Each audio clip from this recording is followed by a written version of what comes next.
Yes, guys, you know what time it is. It's your boy David at the Irish Hotspur, Ireland's #1 Spurs fan, the world's biggest Harry Kane fan, and the world's biggest bubble basher. And we are bringing you, a match review and tactical overlook, and you can expect them after every game from now on, where we will be discussing the game, the tactical approach. We'll be showing you the goals we scored, goals we conceded. Our thoughts on the game, positives and negatives, man of the match as well, all to go through. So we have a lot to get through, and of course we are joined by co-host Jack Kanicki. Jacko, how are you keeping, my man? Keeping well, Dave. You know, everybody, if maybe you just feel like the West Ham game wasn't spoken about enough, maybe we didn't break down the bubble blowers, enough. This is the show for you, I would say. Just going to be talking about everything from, the stats on, certain players that we thought had a really good game, as well as you probably thought had a very good game. So you can probably feel justified looking at some of the stats. We're going to be looking at some of the kind of the tactical analysis as well, pulling up the tactics board, going through a bit of some animations, also looking at some heat maps and everything, Dave. We're going full in depth on how we smash those bubble blowers. No, we definitely will be. It's definitely going to be a very interesting show. We do hope you like it. It's a new one. And like we said, you'll be getting it after every single match between now and the end of the season and going into next season. But look, as always, let's welcome the Irish Hotspur Army. Let's see who we have in the building. We have Alfie Goslin. West Ham get battered everywhere they go. West Ham get battered everywhere they go. Everywhere they go. 1, 2, 3, 4. Love it. Come on. Oh, the bubble blowers. Come on. Alfie Goslin, he's loving it. He's on fire. Big up, Alfie. Derek Hutchinson says, good evening, David and Jack. West Ham Wallies will end up with now because they get battered everywhere they go. Come on, you Spurs. Great northern term, Derek. Great northern term. I love it, my man. I heard that a few times up north, Dave. I heard that a few times as well. Big up, Derek. Big up, Derek. And guys, everyone, if I know you just wanted to see the match day vlog, it is up on the channel as well. So if you want to have a look at that after this, you get to see Jack and his first game. Big up Moondog. He says, a very good evening, lads. Well, Moondog. It's been a very good evening, my man, because I got your parcel, my man. I got it, and I love the picture at the end. And we'll show you what this guy can create. Absolute magic. So we have the cup coaster, the Robbie Keane. Oh, that is gorgeous. That is gorgeous. Look at that. But also, it looks so like artistic. I said to you as well, it's not like made in a factory kind of look. It looks like it just looks quality. It looks quality. I'm looking forward to it, Moondog. We have the big man himself, Big H, all done by Moondog. Look hide that from the missus. Hide that from the missus. Honestly, he's got the perfect haircut on him. And Moondog knows me. He's got the fresh trim on Harry Kane. Look at that. Moondog, you are an absolute legend. I really do appreciate it. Top man, top work. And I encourage anyone that wants some, do get in contact with Moondog. He's definitely got a talent. I really do appreciate it. It's unbelievable. The Robbie Keane and the Harry Kane. He knows me way too well. Moondog knows me way too well. Absolutely love that. What a man. Matt C says, did I miss a signing or something? Who is Owen Goal? He's the third highest goal scorer this season. Love the new video, by the way. He's our backup striker this season, Matt C. He's our backup striker this season, Owen Goal. He's actually, put in a shift this season, I must say. Maybe signed him on a free. Who knows? And he also says, Zuma looked like a cat trying to find his tail last game. People said he would be our best centre-back. What a joke. He is good in the air. I must say, especially for Chelsea he was. But I don't know, ever since the horrible incident that he's gone through, Dave, he's just not looking like the same player, and I'm glad he is not looking like the same player. Yeah, 100%. Welsh Gal says, big up David and Jack. Come on, you Spurs. Hashtag Harris Army. Hashtag Flatcap Army. Big up Welsh Gal. It's good to see you in. Paro Miguel Escoberto says, big up Davide and Jacko. Come on, you Harris Army. Paro. Flatcap Army. Big up, Paro. I hope you're keeping well, actually. Last time we were speaking, you weren't too good, so I do hope you're okay, Paro. And we have Carl Simpson in the house. Evening, gents. Big up, Kyle. Or Carl, I hope you're keeping well, my man. Carl. Good to see you in, Carl. Mick Hermanuk says, evening, lads. Jack and David. Come on, Mick. You Spurs. Good. Big up, Mick Hermanuk. I hope you're keeping well. Pure effing vintage says, "What's up, lads? Love popping the bubble blowers bubbles, lad." No, look, it's my favorite pastime, to be honest with you. Even my niece, you know the way my niece, she loves the little dip things, and you blow the bubbles, and you just see me jumping out of nowhere, Jack. With cocktail sticks, bursting them. She keeps getting upset, and I just keep saying to her, "Look, you don't want to be a bubble blower, No, you just don't want to be." So, no. but she gets it now. She's seen the West Ham game. She gets it now. Well, So she's big up. clearly, Dave, she's young enough where she can learn, right? But with the West Ham fans, they're clearly, that's the sad part. They just haven't learned yet. And that's, the sad part is it's just full grown men, full grown women blowing bubbles, Dave. You just think that, you would reach a certain age when you just get past it, but I guess they don't. Full-grown men dressed as Barney the dinosaur for a whole day. It's insane. Big up Pure Vintage. I hope you keep them well. And Carl Simpson said, "Have you seen Kane's fresh new haircut, Dave?" Carl, come on, my man. Come on. Look, I get a sneak peek before anybody else. Harry Kane says to his barber, "Look, you may send that to Dave. He's the only one that adores your work.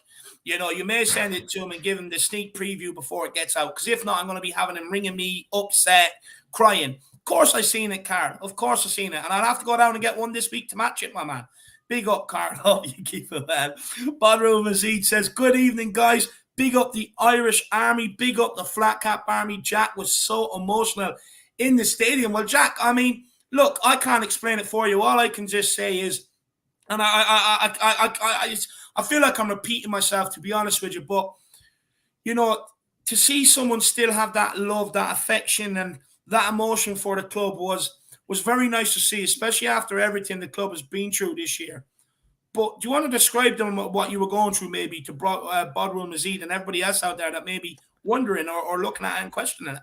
I mean, I don't know, Dave. I'm actually kind of glad maybe I had maybe a few pints in me, to be fair, because before I even left for the trip, I actually was even emotional just thinking about it. Kind of never really thought that I'd be able to really see the stadium, especially this young in my life. Kind of just thought, be stuck behind the TV for a pretty long time. Eventually, maybe, Dave, once I could kind of fund it, more myself and everything, I just thought, maybe I'd be able to make the trip over. And I even said before, I thought it would actually have been done by myself, kind of all on my lonesome, and to have it, surrounded by friends, family, or definitely what feels like family, of course. I don't know, Dave.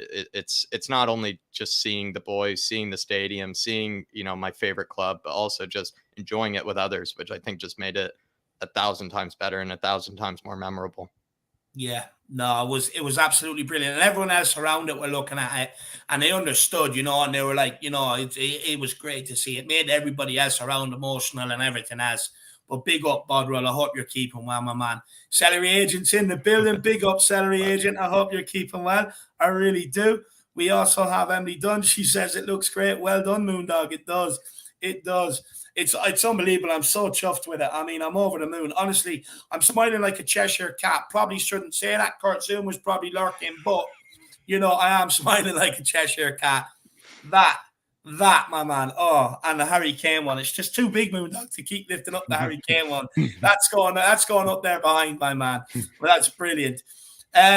Luke Dadaruma, love the name, says odds on Kane and our other main assets getting injured while on international duty. No, you don't do it. Luke. Do not tempt it. No, we're getting that off the screen. I'm sorry, Luke. No odds. I can't have that, mama. We've been rode every international break this season with players coming back from injuries. Don't tempt it, my man. At least no more GLC, though. No more GLC, because GLC is just a guarantee. It's just a guarantee. He'd either slip on, the tarmac, or he, slip on his way, off the plane or whatever it was, Dave. So at least no more GLC getting injured. But yeah, never say that about Harry Kane. No, it's too hard to think about. No, we can't.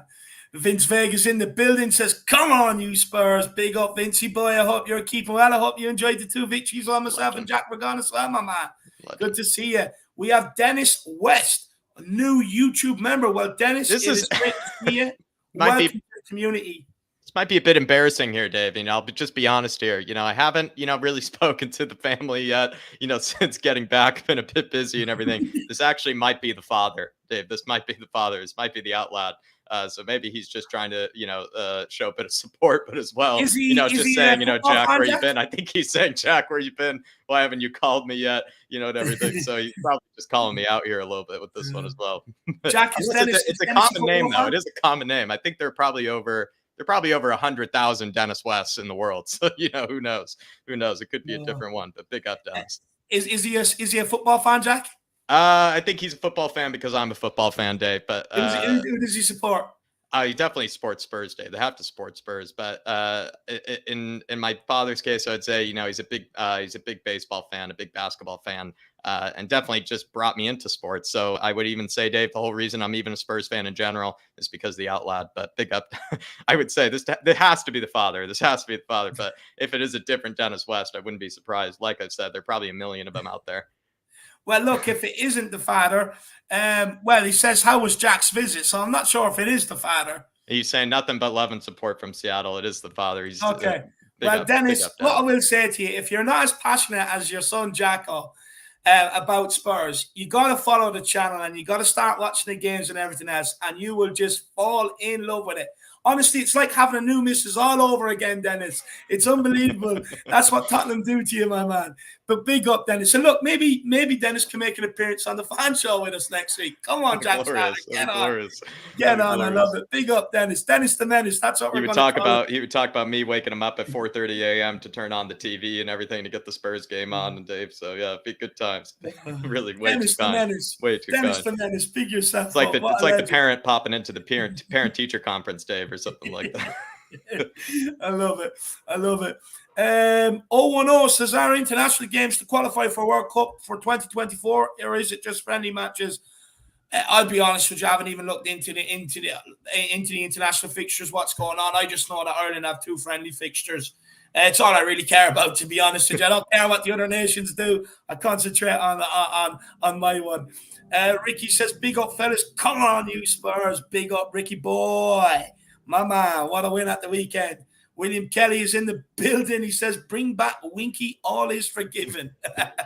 Don't get me started. Don't get me started, William Kelly. It's too early again. Too early in the stream to be doing that. Too early in the stream. Big up, Will.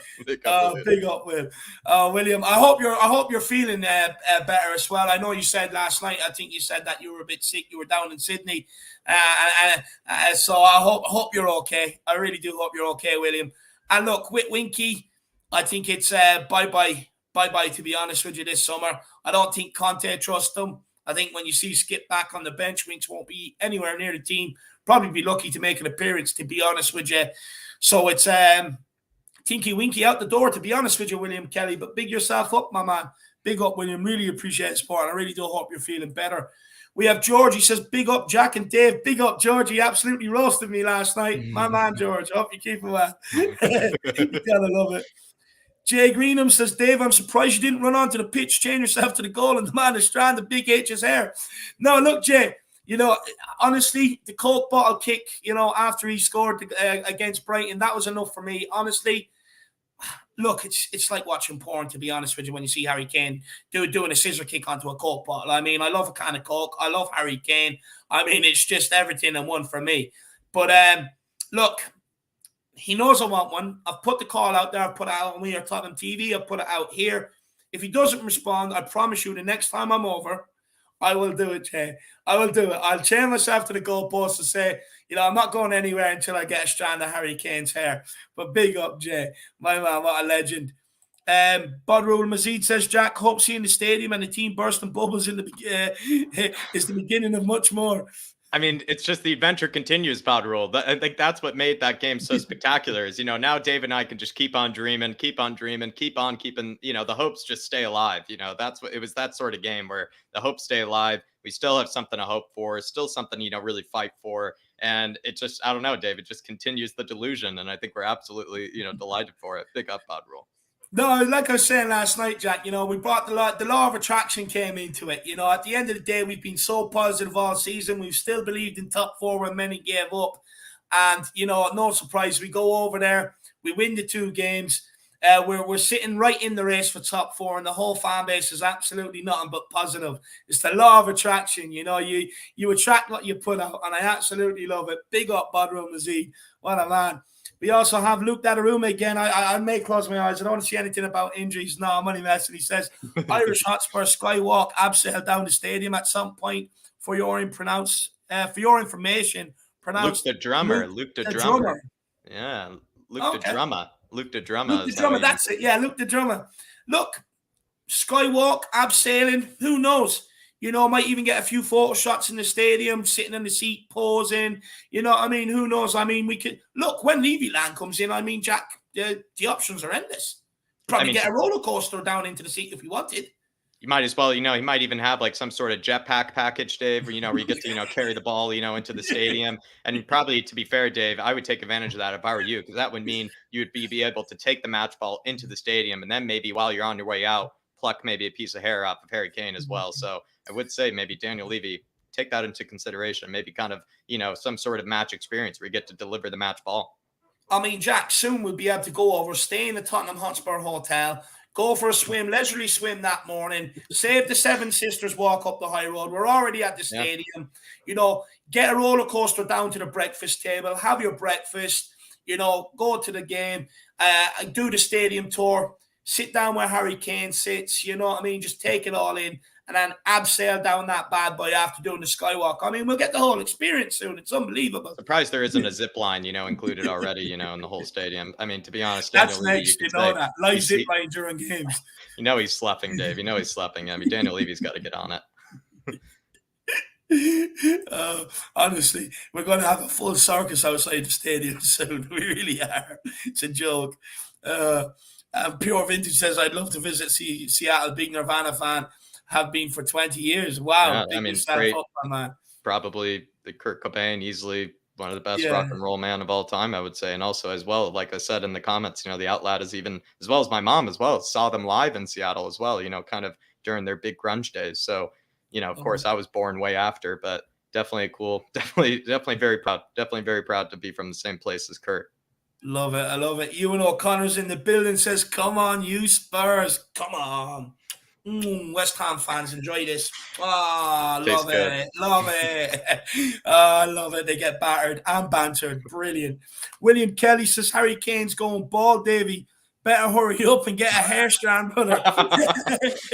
He's on something today, William is. William, it feels like I think he's already feeling better, Dave. I know he's battling through the illness right now, but it feels like he's back to his old self because he's already riling us up here, and it's not even 20 minutes in, Dave. He's already riling us up here.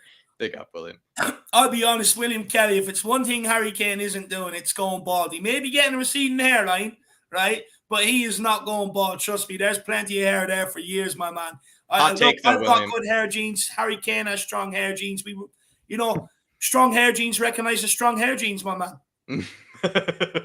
Hot take, though, William. I would say Glenn Hoddle still had the best hair of all time for any Spurs player. I mean, the hair on his head still to this day is unbelievable. The guy's actually holding it back. I would say he's gone for more of a tame haircut, but he could still let it flow. So seriously, one of the best, most technically gifted player we've ever produced. It's probably the best hairline we've ever produced as well. Big up, William. I was surprised Ellie wasn't there with her tweezers trying to pluck a strand of Glenn Hoddle's hair, to be honest. Page out of your book, yeah. Samosa Pecora says, onwards and upwards. Come on, you Spurs. Bye, Winks. Big yourself up. I could use one of those. Samosa Pecora, big yourself up. Who else have we got? Pure Vintage said, the Irish Hotspur, seen them at the Resident Festival back in 92. 12-year-old me loved it. Big yourself up, my man. Big up. Yeah, that's big a good Nirvana memory. fan. Big Nirvana fan. He likes good music, my man. You like good music. Let me know your favorite Nirvana song. Welsh Gal says, try parrot with Republic of Ireland. Big up Welsh Gal, that he is, and hopefully he gets a game and he can perform. Chazzer says, top 4, here we come. Come on, you Spurs. Look, it's not going to be easy. We still have to look after ourselves, take each game as it comes and win each game. But we have put ourselves in the best possible position with 9 games to go to make a good stab at it. And that's all you can ask for at the end of the day. So big up, my man, especially after the season we've had. We have Rick Nato says, big up, Jack and Dave. Great show, bros. Come on, you Spurs. Wow, I really appreciate that, Ricky. Really appreciate it, my man. Big yourself up. Let me know where you're from, Ricky. I'm not sure if I know where you're from. I like the name as well. Usually know where lots of people are from. Yeah, Ricky Nato, it's a good one. Maybe I'm pronouncing it wrong, but like I always say, it sounds good in Irish accent anyway. Astron GTI says, are you guys from Ireland, Matt Doherty country? You visited to England to watch the game. My man, I'm from Ireland, I am. Matt Doherty country, no, not quite. I'm from Kildare. It's kind of beside Dublin. And yeah, man, we went over. Look, it's something that me, Jack, and Eddie had planned for a long time. You know, we met through the channel, and Eddie was like, "Look, we have to get you over for a game." And so, look, we got Jack over, myself over. And it's mad. But like, if you asked us when we first started the channel, is that something that was ever going to come off it? Never ever really thought so. But we got over to be able to enjoy the game with Ellie, and yeah, it was absolutely magnificent. But I'm from Ireland, Jack. Tell him where you're from. The Irish blood is certainly in me, I would say. He's speaking of the outlet again. You know, I think his family's been in the U.S. since like 1700s or like something like that. So I don't even know. He doesn't even know what he is. I think he thinks he's Scottish as well as a bit of Irish. And then on my mom's side, it's a bit of Irish and German. So I would say more Irish than anything else, but originally from Seattle and now over in Brooklyn, my man. No, there you have it. There you have it. Big yourself up. Who else have we got in here? And then we'll start cracking into it. We have Blake Darcy says, big up the boys, top 4 loading. Come on, Blake. No, big up Blake Darcy. Big yourself up, my man. I hope you're keeping well. We have Leo Ghost Audit says, come on, you Spurs. Great week so far. It's been a very good week. Brighton away at the Amex, you know, beating them, beating West Ham at home. It's been a good week, Leo. It's been a very good week. Joel H says, yes, boys, still buzzing from Sunday. Man, I am still buzzing. I'm still running off adrenaline, to be honest with you. I actually am. I'm not even messing. I'm still running off the adrenaline. Absolutely buzzing, Joel. Who else have we got? We've got Ron Viniak says, the boys are back and they're looking for trouble. Boys are back in town. Big up, Ron. Hope you're keeping well, my man. It's good to see you in. And Paddy Higgins says, big up, lads. Paddy. Great to see you guys having a blast at the new stadium. Dare say I'll be in tears when I get over to the new stadium for the first time. Paddy, where are you traveling from, my man? Do let us know. Look, I was there at the Wolves game. My first time at the stadium was absolutely unbelievable. But the West Ham one was special. It's moving. It was moving. Yeah. Sorry. Just look, as the stadium is magnificent. Even the most hardcore leave-out people will tell you the stadium is something else. It is unbelievable. And we got the bit of both. We got it during the day, and then we got it going into nighttime where the lights came on. And my God, under the lights, that place, the feeling it gives you, whoa, it's unbelievable, Jack. Yeah, and Paddy, I would say, like, believe me, if it is your first time in the stadium, especially even just your first time, I'm not sure if it's your first time seeing a Spurs game. I really doubt it. But like, even just being in the new stadium, it doesn't obviously probably have the same sort of feel as White Hart Lane does. But I would say in an atmosphere like West Ham had, I would say it's something similar and it's something very powerful. And I would say as well, like, I don't know, Dave, we spoke about this before, but, you know, we go through thick and thin with this club. We go through some really rough times. But if you really just feel like, you know, no matter what, seeing the boys play, seeing them live in person, and if it kind of gives you that sort of emotion, if it kind of gives you that sort of feeling, I think you really do know that you are a true Spurs fan, because it's just always beautiful. No matter what the form is, no matter where we are in the table, no matter what the club is going through, it's just, I don't know, Dave, there's no other club I could ever pick, really. That's what I would say, Paddy. No, big up, Paddy, and I hope you're keeping well, my man. Hope you're keeping well. Says just north of the border, County Down. Lad, been to White Hart Lane 5 times, but still to get over to the new place. Yeah. Well, my man, not too far away at all. County Down, my man, from the north. Let me know how you got into being a Spurs fan, brother. And yeah, look, honestly, you're going to enjoy it. What I will say is, and this is to everybody out there when you do get to go, is like, it's well and good having memories. Like, and I was one of these, I would say, old school, where it's like, yeah, look, you know, you've been there, you've experienced it, you have the memories, you don't need video recordings or anything like that. Yeah. But what I will say is to have that memory in video and to always have something like that to watch back and everything else. I encourage everybody to record your day going to the stadium and just have that there. Jack, what would you say? Because you didn't want to do any of it. Yeah, actually, Paddy, to be honest, I had said to Dave, I'd said to Nick and everybody, shout out Lazy 8 as well. I'm actually quite rude of us maybe not to do it yet. Everybody, shout out Lazy 801. Nick, as plenty of people know him, he put that all together. I practically just vomited, you know, a bunch of photos and videos over to him, and he made sense of it, and he compilated it all and, you know, made it look beautiful, because I will say it was a bunch of chaos of things that I'd said to him or sent to him. And I don't know, Dave, he made sense of it. So everybody, massive shout out to Lazy 801, massive shout out to Nick. he put it all together. But yeah, Dave, to the question, I really had said to both Nick and Dave, like, I kind of want to just experience it on my own. I'm not sure if I really want to be filmed, doing it. I Yeah. kind of just want to, not be distracted. And I would say, like, I was so wrong. I was so wrong because when you have documentation of it, when you actually get to relive it, because who knows, Dave, like, when's the next time, I get to go? Yeah, At the end of the day, who exactly. knows? And I feel like for maybe people like me who don't get the privilege of being able to see it all the time, who aren't born in England to get to see it all the time, I would say it's so worth it. And originally I didn't think it was, but I was proven well wrong. No, 100%. And I just encourage everybody that if you have seen it and you've enjoyed it, look, even if you haven't, get over there and do it. But just on the video, just give Nick a little special mention underneath. It's unbelievable work what he's put together. I was watching it yesterday. I'm not gonna lie, it made me emotional. Yeah. You know what I mean? And it's just unbelievable. It's a bit like what Wembley once says here. Evening, guys, I got so emotional an hour ago watching your match day vlog from Sunday. My favorite THSC video ever. The Wow. moment you saw the pitch for the first time, Jack, shivers up my spine. Wow, Wembley. Wow. I saw that comment as well. He put a similar comment under the video as well. Wembley, I'm very touched that you felt the same way. And Dave, I'm just so glad that you convinced me to do it, because so many other people are kind of living it as well through us, Yeah. Even if they've been to 1,000 games, like, they still get to see how we respond to it. They still get to be reminded maybe what the club does to people, what it means to people. And I don't know, Dave, it's the best decision you could have ever made for me, I would say, Dave. And Wembley, I'm very, very touched that you as well, felt very emotional from it. It's very, very nice of you, my man.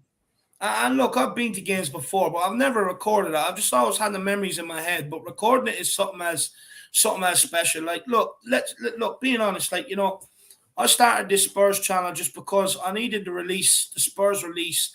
The lockdown had happened. I was just depressed. I was rolling out of bed to the couch, back to the bed, and it's given me a new lease of life. And if anyone thought that I'd be meeting, like, Jack would be coming over from New York, what I mean? We'd be meeting up with so many Spurs fans who, may I add, hosted us exceptionally, absolutely exceptionally, made us feel welcome, gave us the full experience, and to get over there for the win, and for this to still keep going, it's absolutely insane, and it's something that I'll always be proud of. Because look, I didn't know what I was doing when I was getting into this. Jack didn't know what he was doing when he came on board.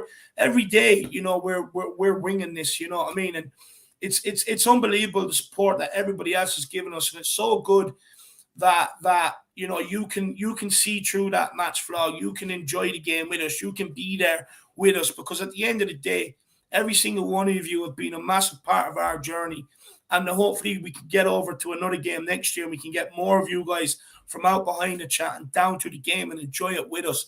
That would be absolutely awesome. But honestly, Wembley, everyone, Unbelievable comment. Thank you, Wembley. Moondog says, I can feel my bet coming in soon. It's coming. Look, Dyer was so close against Man United, man. He was so close. What I will say to you is, the day you don't put it on, it will happen. Yes. That's what I'm going to say to you. So just keep persisting with it. But honestly, Moondog, thank you so much for the coaster and the Harry Kane plaque. You have no idea. I'm absolutely over the moon with them. I am thrilled. You are way too kind, Moondog. Way too kind. It's absolutely brilliant. But big yourself up, my man. But look, let's see. Maybe we'll go through a couple more comments and we'll crack into it. Paddy Higgins says, just north of the border, lad. I've already got that one. He's cheating me. He's cheating me. I already got that one, my man. Pure Vintage says, the last time I went to a Spurs game was at White Hart Lane when Jamie Redknapp was playing for us. Wow.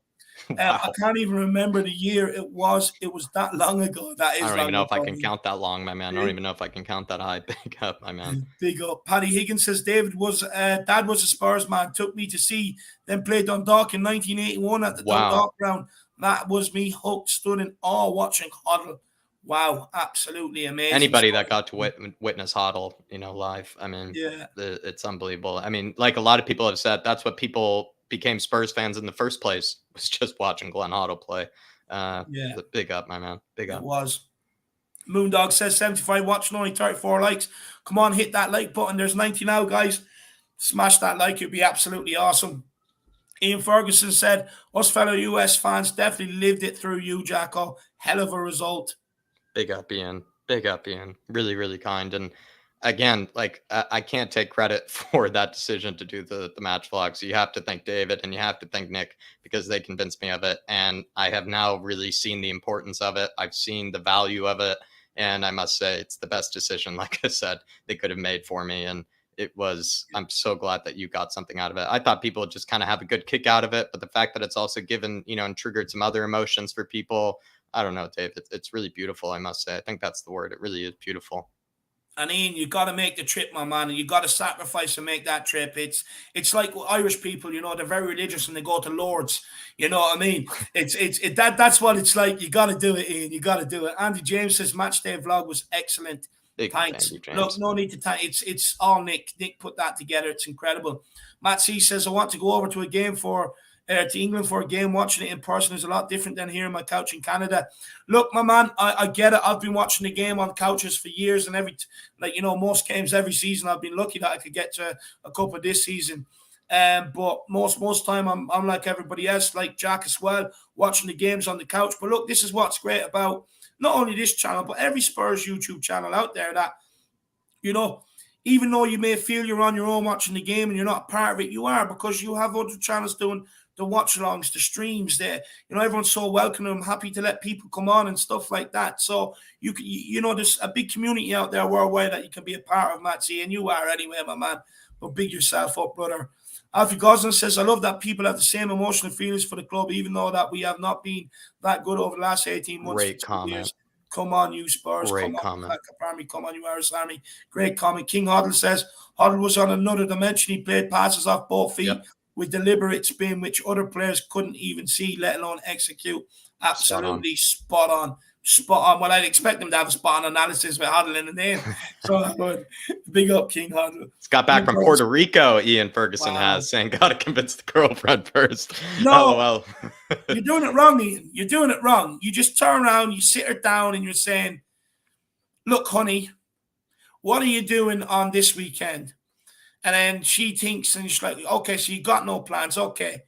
Well, you're going to be on your own, first of all, so you can make plans, because I just will be in a different country. It's already happening. You can't say, there's no saying no to this. I wouldn't say no to something that you want to do. And then basically you're gone, Ian. It's that simple. Honestly, it's that simple. Just try it. Trust me. I would even say to you as well, Ian. Give her a rose, a nice glass of wine, make her feel relaxed, and just hit with that whammy, lad. I'm off. I'm over there.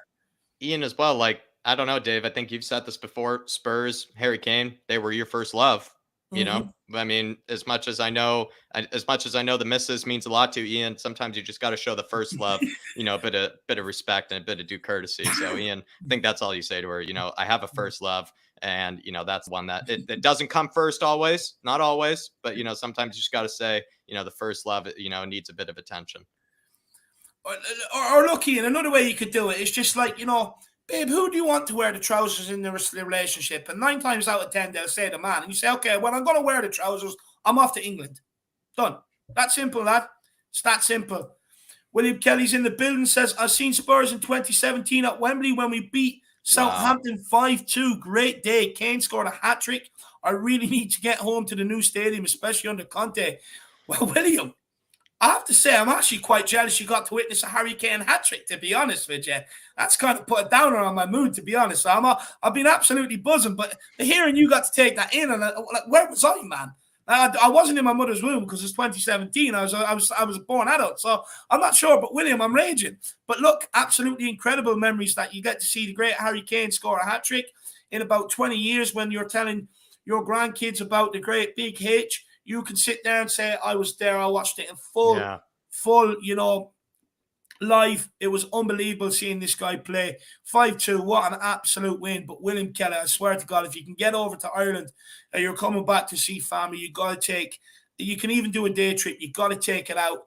And you have to go over and see that stadium. It is absolutely magnificent. Again, I know you'll be coming over to see the mother, the parents and the family. You just got to say, look, I love you all. Great to see you. Just need to nip away for 24 hours. It's that simple, William. It really is, honestly. They understand. They do understand, But But big Take up, Luke William. with you, my man. Great Take to Luke have with that you. memory. Take Luke And with how you. is the son? How is Luke, my man? How is Luke? Let Yeah, me know. I want to know how he's doing, my man. I want to know how he's doing. Big up, William Kelly, though. Really appreciate the donation. Really appreciate the support. I'd say 2 more comments, Dave, that I absolutely love. D-Trex Kane saying Spurs are interested in Cody Gakpo. I hope it happens. All right, there have been 2 people that have been playing with my heartstrings today, Dave. Someone said there's like this one. There's a rumor with Cody Gakpo. Another person said the rumors about Kavicha, that Georgian guy, are happening again. And I would say the Flat Cap Bureau Talk members, they're playing with my heartstrings yet again. I feel like they're toying with me here because these are Sometimes like I my feel like they favorite make players. up these These are rumors, like my Jack, just favorite to get you players. going. This is just too much. It'd be too much if it happened, Dave. I would, if Cody Gakpo came, David, I know even as well, loved that highlight reaction from Cody Gakpo. So I don't know. You guys are playing with my heartstrings. You're playing with my heartstrings here. Got to take it easy on me. You got to take it easy on Big me. up, D-Trex. Old soul says, happy wife, happy life. Take the missus with you and make it about her, except on Dame Day. That's what I did. Old soul. That's what I did. crafty. Also, first of all, it's good to see you in, and I really do hope you're keeping okay. Still hope you're living and eating like a king. You know, you always have these little special desserts after your dinners and everything else.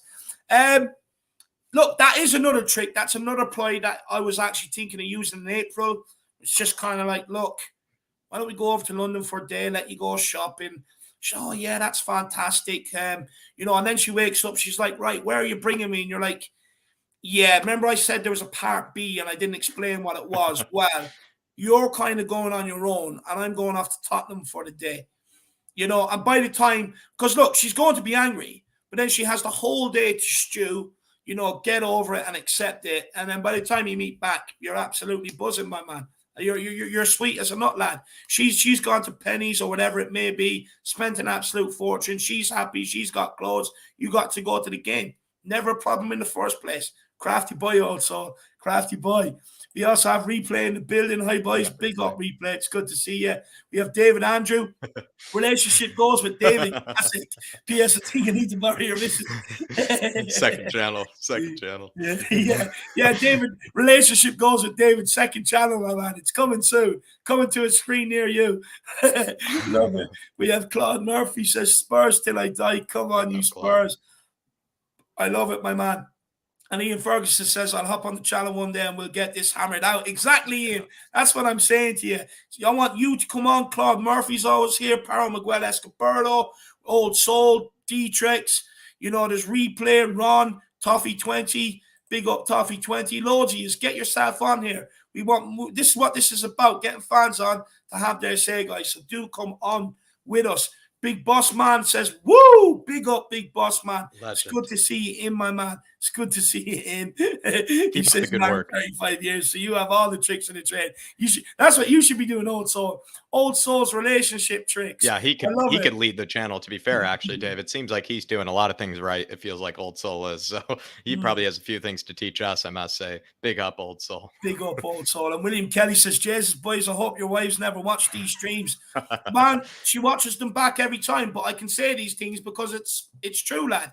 You know, I do these things. She knows what I'm like. You know, it's like, look, like, you know, it's like, for instance, look, there's a game in April. I kind of have to go. And it's kind of like, why do you have to go? It's like, well, I don't have to go, but I want to go. And it's like, do you want to go shopping? And it's, oh, I'd love to go shopping. So you just bring her over. You just say, look, there's the card. You've already put a limit on it, so she can't just go book IA and spend all your money, my man, you know. So it's very simple, William Kelly. But she watches, she understands. But also, to be fair, she actually respects my passion and love for the club, you know, which is absolutely awesome. And this is true. The very first things I said to her, and this was the deal breaker of us entering a relationship, I said to her, and this is true, I will not miss a Spurs game. No matter what is planned or no matter what you want to do, I do not care. One thing I will do is watch every single Spurs game. If that's not okay, well, then we're going to have to maybe think of some other arrangements. And straight away, it's like, okay, I accept that. Because it's all I want to do. It's the only thing I ask for. So it's absolutely brilliant. And she's here, William. It's true. It's true, my man. See? You know, it's the deal breaker for me, it was. It's like, look, I don't care what you do on Saturdays or Sundays for a couple of hours. I really don't want to. You know, so it's up to you what you want to do through them hours, but I'm watching the games. And exactly Welsh where was big that up Welsh comment? gal. Welsh gal, exactly. No, look, they do. But like, not all girlfriends understand the passion. Like, girls that like football understand it, but girls that don't like football, like my missus at the start, is just like, how can you love them that much? Like, surely you have other things to be doing. Can you not? Like, no, you just look, you just don't understand, you know. But big up Welsh gal. Yeah, I know you definitely love Spurs, that's for She sure. loves Do Spurs. you actually get to go to games? Do let me know. Do you get to go to games? She's yeah, Dave. She Spurs through and through. Welsh gal is big up Welsh gal. Absolute model of the Harris Army. Absolute model of the Harris Army. Model And fan. still calls us little late for a live stream, but big up David and Jack and everyone in the chats. Big up Star Call. Still call. This is every night, my man. Start at 9:30 every single night. Big up, my man. Big up. But look, guys, we are actually going to get into it. It's been Gonna great. get serious now. Yeah, it was good actually getting into the chat with people and kicking everybody. But we are going to get into it. So we did kick off this game after back-to-back victories. I think since December. We beat Brighton 2-0, beat West Ham 3-1. And of course we hosted West Ham at the Tottenham Hotspur Stadium in what was actually a pressure cooker situation. Yeah. It was a London derby. It was 7v6, which would have had significant ramifications in the top four race for Champions League football.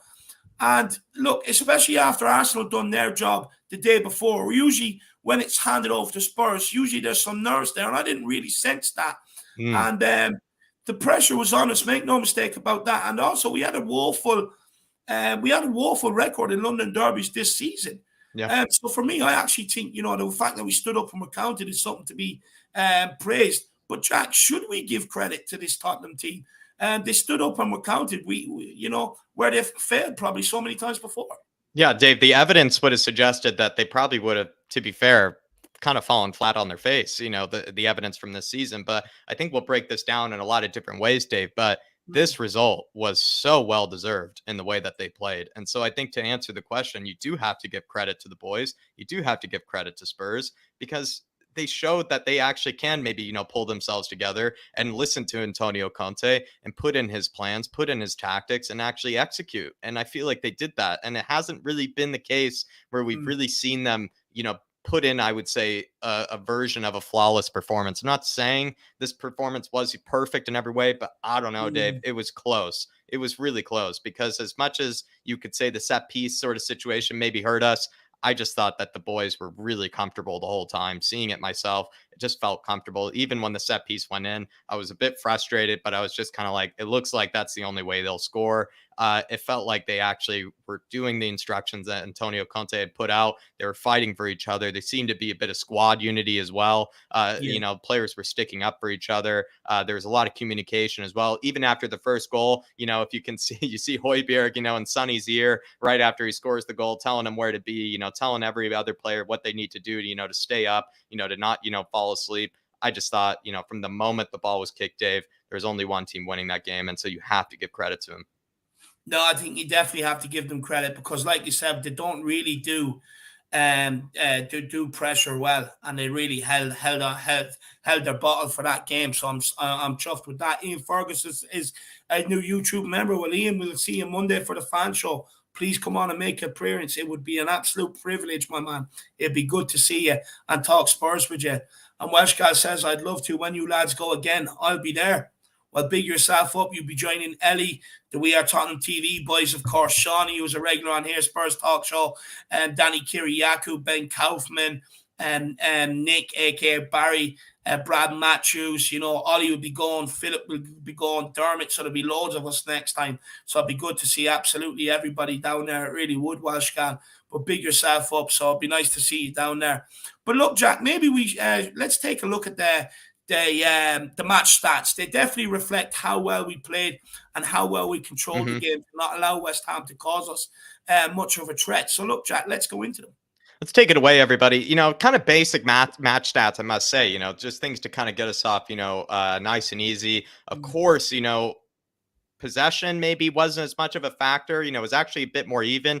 If you take a look at the match day vlog, I actually remember even saying to Dave, at halftime, I was actually a bit concerned that I felt like we didn't have as much possession as I would have imagined. It actually felt like West Ham were trying to take the game to us a bit. A lot of people have said, even Dave, oh, they were tired, they weren't really up for it. I would say some of the possession stats here actually show that West Ham were, in fact, at least in the beginning of the game, trying to maybe take the game to us. I was a bit worried. I was like, I'm seeing West Ham kind of pressing us here. Like they never press, teams. And to be fair, the possession stats, I would say, show that. So you could actually look at that as maybe a bit of a positive.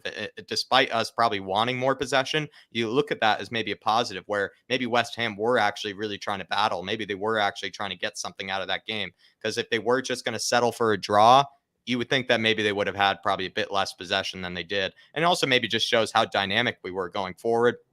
The shots alone just show how much, more we were threatening their goal than they were. I mean, 6 shots, Dave, versus 17. I believe as well, West Ham only had 1 shot on target. The one chance that really comes to mind that maybe they did blow, there was that big Antonio chance. I remember right after we had scored, Antonio did have a good chance there, missed it wide. But to be fair, it would have been a good finish. I think if he did finish that, would have been a good finish. But apart from that one little kind of hiccup, you could say there really weren't any clear-cut chances. The only other one I could imagine was when maybe Aaron Cresswell, he decided to kind of knock it across the 6. He decided to square it when he probably could have shot it. But again, is that really, a big chance? Probably not. So moving on then, Dave, to big chances created. Spurs had 4 big chances. And this is coming from SofaScore, everybody on this stat. And SofaScore, I would say they're not very generous when it comes to giving big chances. And so the fact that Spurs did in fact have 4 big chances, and a big chance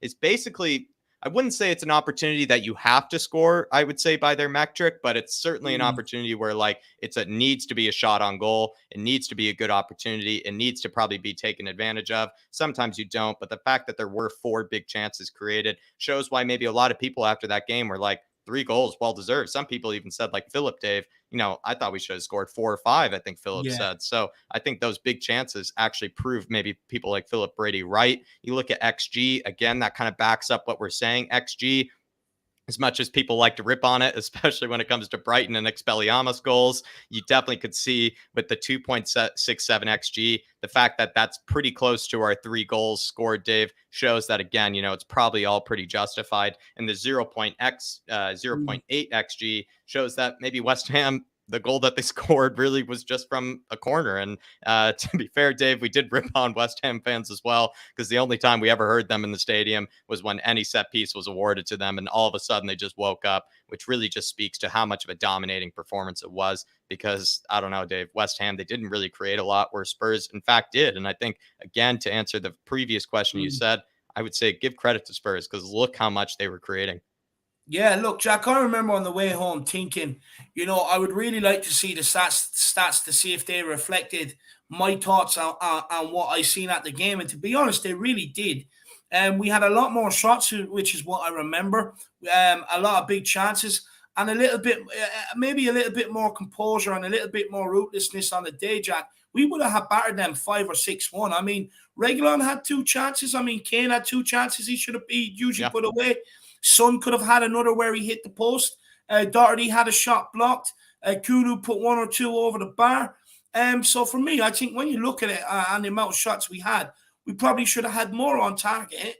And we probably should have, on another day, we would have been 4 or 5-1 easy on this one. And look, the possession, maybe I was a bit shocked at that. I thought maybe looking at the game, we had a bit more possession, but what I will say is we showed some very good game management during that second half in periods, taking the sting out of the game, rotating the ball left to right, and that probably maybe is what edged just on that possession stats that you see there. Look, XG, Jack, XG just doesn't lie. But look, apart from that, I think we were definitely the better team going forward, and I'm definitely glad that the stats show that. But look, we also have to remember that I remember that West Ham, they had 2 good chances. One fell to Antonio, the one you were talking about. It was actually a bad back pass by Kane. He nipped it off Eric Dyer and he screwed it wide, where he probably really should have put that into the bottom corner. And then he had another one in the second half where Cresswell crossed it and he ballooned it over the bar. But apart from that, Jack, West Ham offered absolutely nothing. I actually felt we were in control of the game. I thought we showed good game management. I thought, like I said, the possession stats maybe have been a little bit higher. But I thought we defended excellently as a team as well, to be honest with you. And with West Ham shots, compared to the amount of shots that we had.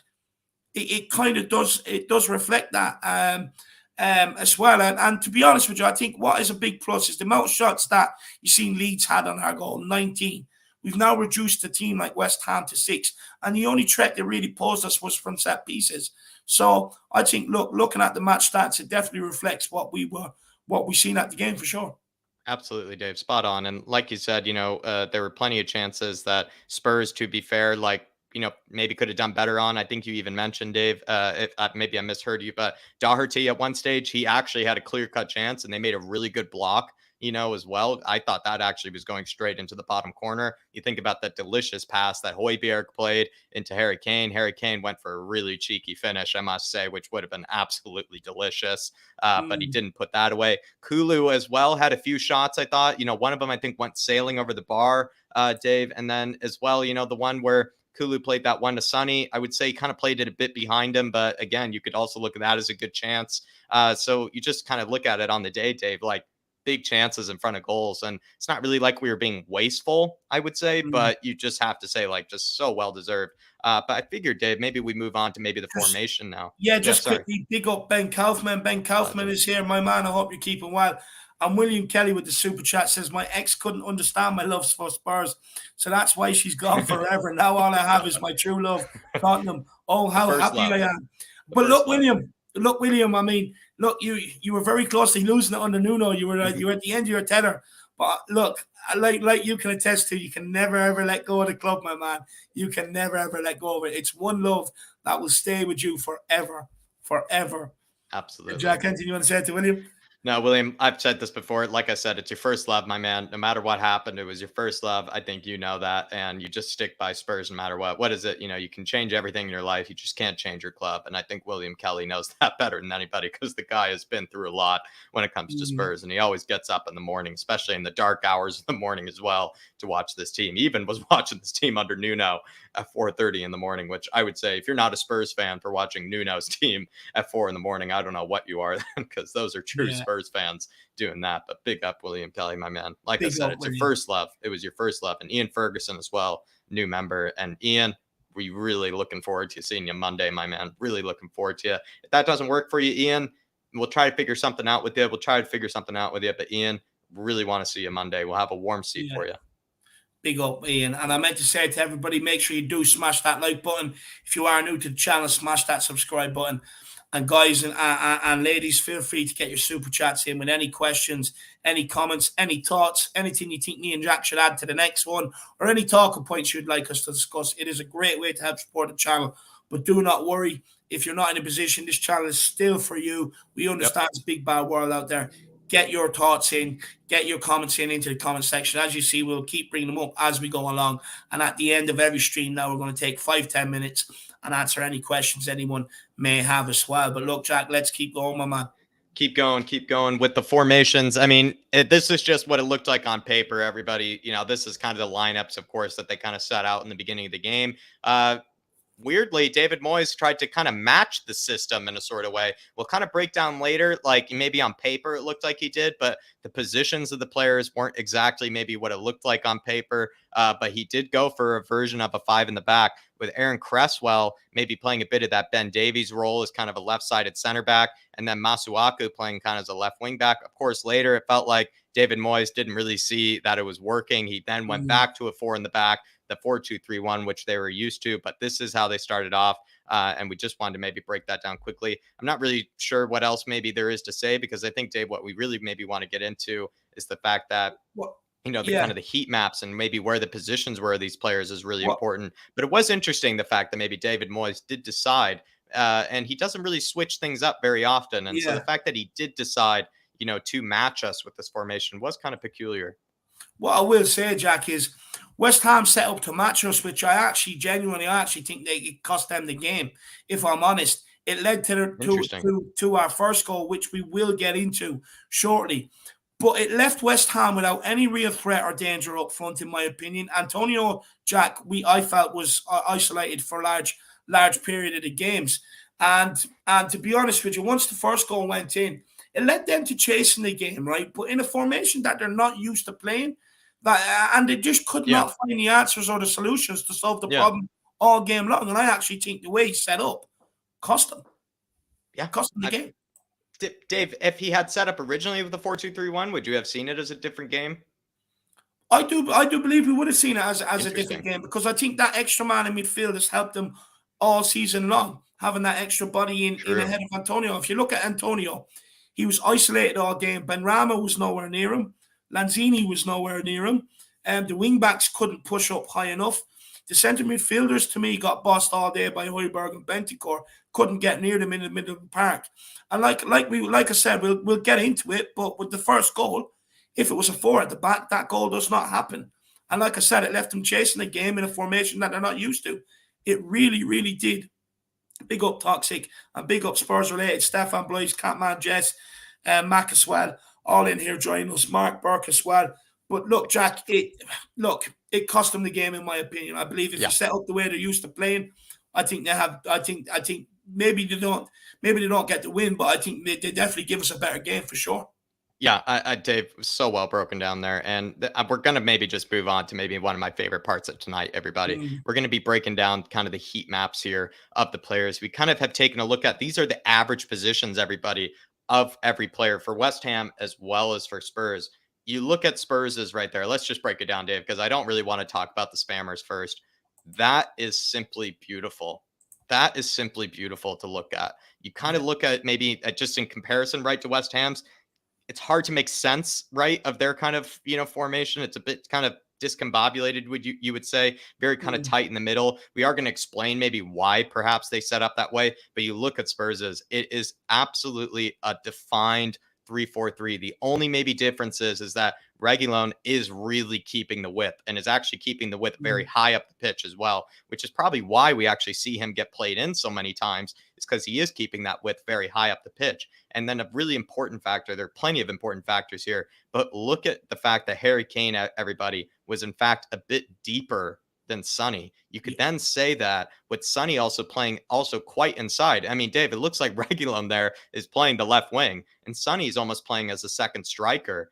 In fact, whereas maybe Kulusevski, you kind of look at his position, looks a bit more like a winger. It really does look like he is kind of just playing on kind of that inside final third, whereas Sonny is basically just playing practically through the middle and playing actually a bit higher than Harry Kane. So it almost was like he was playing as a second striker. Dave has spoken about this before. Honestly, before I even noticed it, Sonny is playing a new position under Antonio Conte. He's not playing out wide. He's not playing where a lot of people thought that he would be, better suited. He's playing as practically like a second striker, if not even kind of like an inside number 10, as David has said before. And maybe the reason why people have been, I'm not sure why, but maybe the reason why people have been kind of frustrated with Sonny is because he is kind of learning a new position, I feel like. And I would say, Dave, the West Ham performance by Sonny is a real example of the guy is capable of learning a different type of tactic, a different type of position, and he can execute. And you just feel like that is a really important factor. The fact that Sonny, in fact, had been playing higher up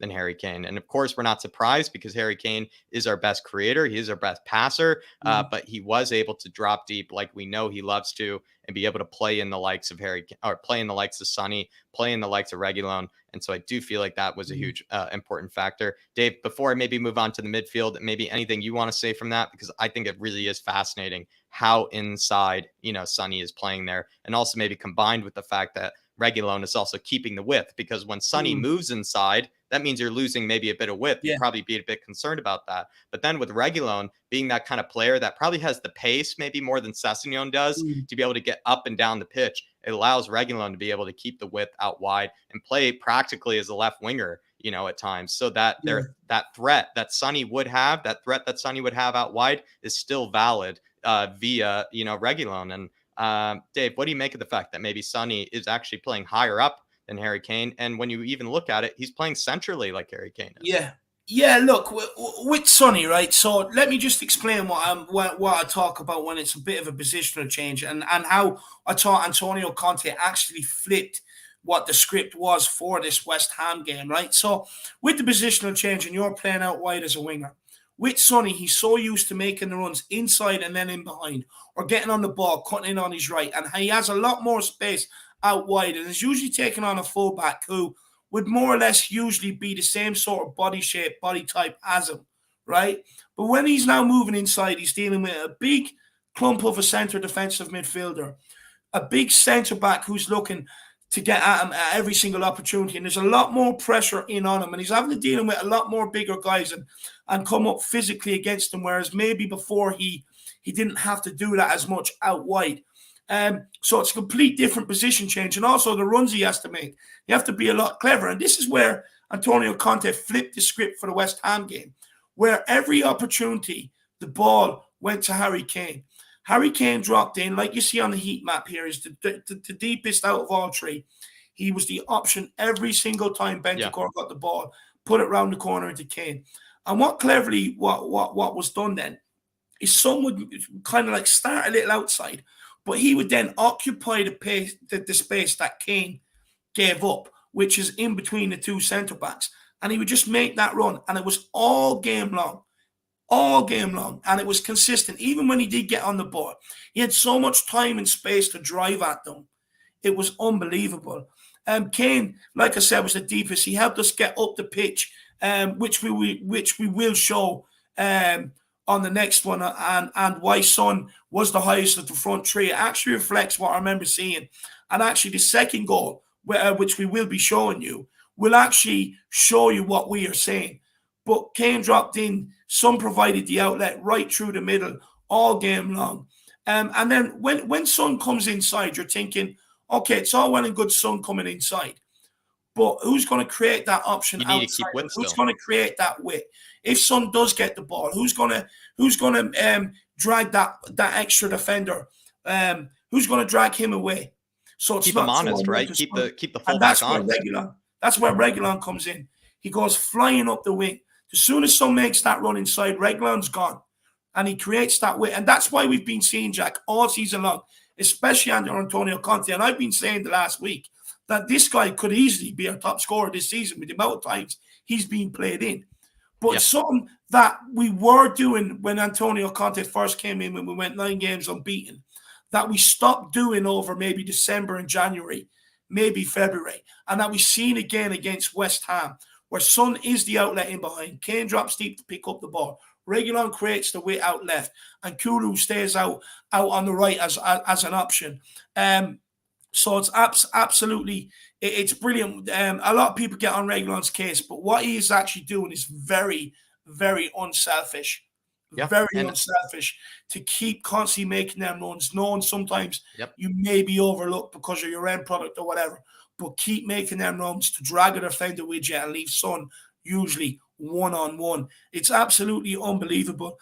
And also, you look at how close Kulu how close Bentancur and Højbjerg are together, which is what we've seen in the game, Jack, especially the second half with the game management. Wherever Kulu picked up the ball, Højbjerg was 5-10 yards away from him, waiting for a pass just to be able to rotate it from side to side. Absolutely unbelievable. Again, you will see that. And then you look at West Ham's formation shape, Jack, here. It reflected their extra time from midweek because it was so condensed. If you look at it here, I think that was a purpose plan. And like Jack, you will get into now in a minute. And it kind of left them with any lack of options up front. Anytime they went long to Antonio, Romero dealt with it. So it kind of left them toothless up front. A bit isolated. And you can kind of tell everybody, and we're about to break it down, but they really did clog up the middle there. Like you can see Lanzini, Declan Rice, Souček, Ben Rama, like they're really keeping no width here. And of course they had Masuaku and Cresswell, but how many times do you even remember those guys really making runs forward, So there wasn't really actually a lot of width, really being kept by the West Ham team, which actually you could say maybe made things a bit easier for Spurs. But David broke this down really well. I don't think I really have much more to say other than maybe imagine if one of these were Harry Winks, would they have been so, perfect in communication? Would they have been so close together? Would the midfield have been overrun?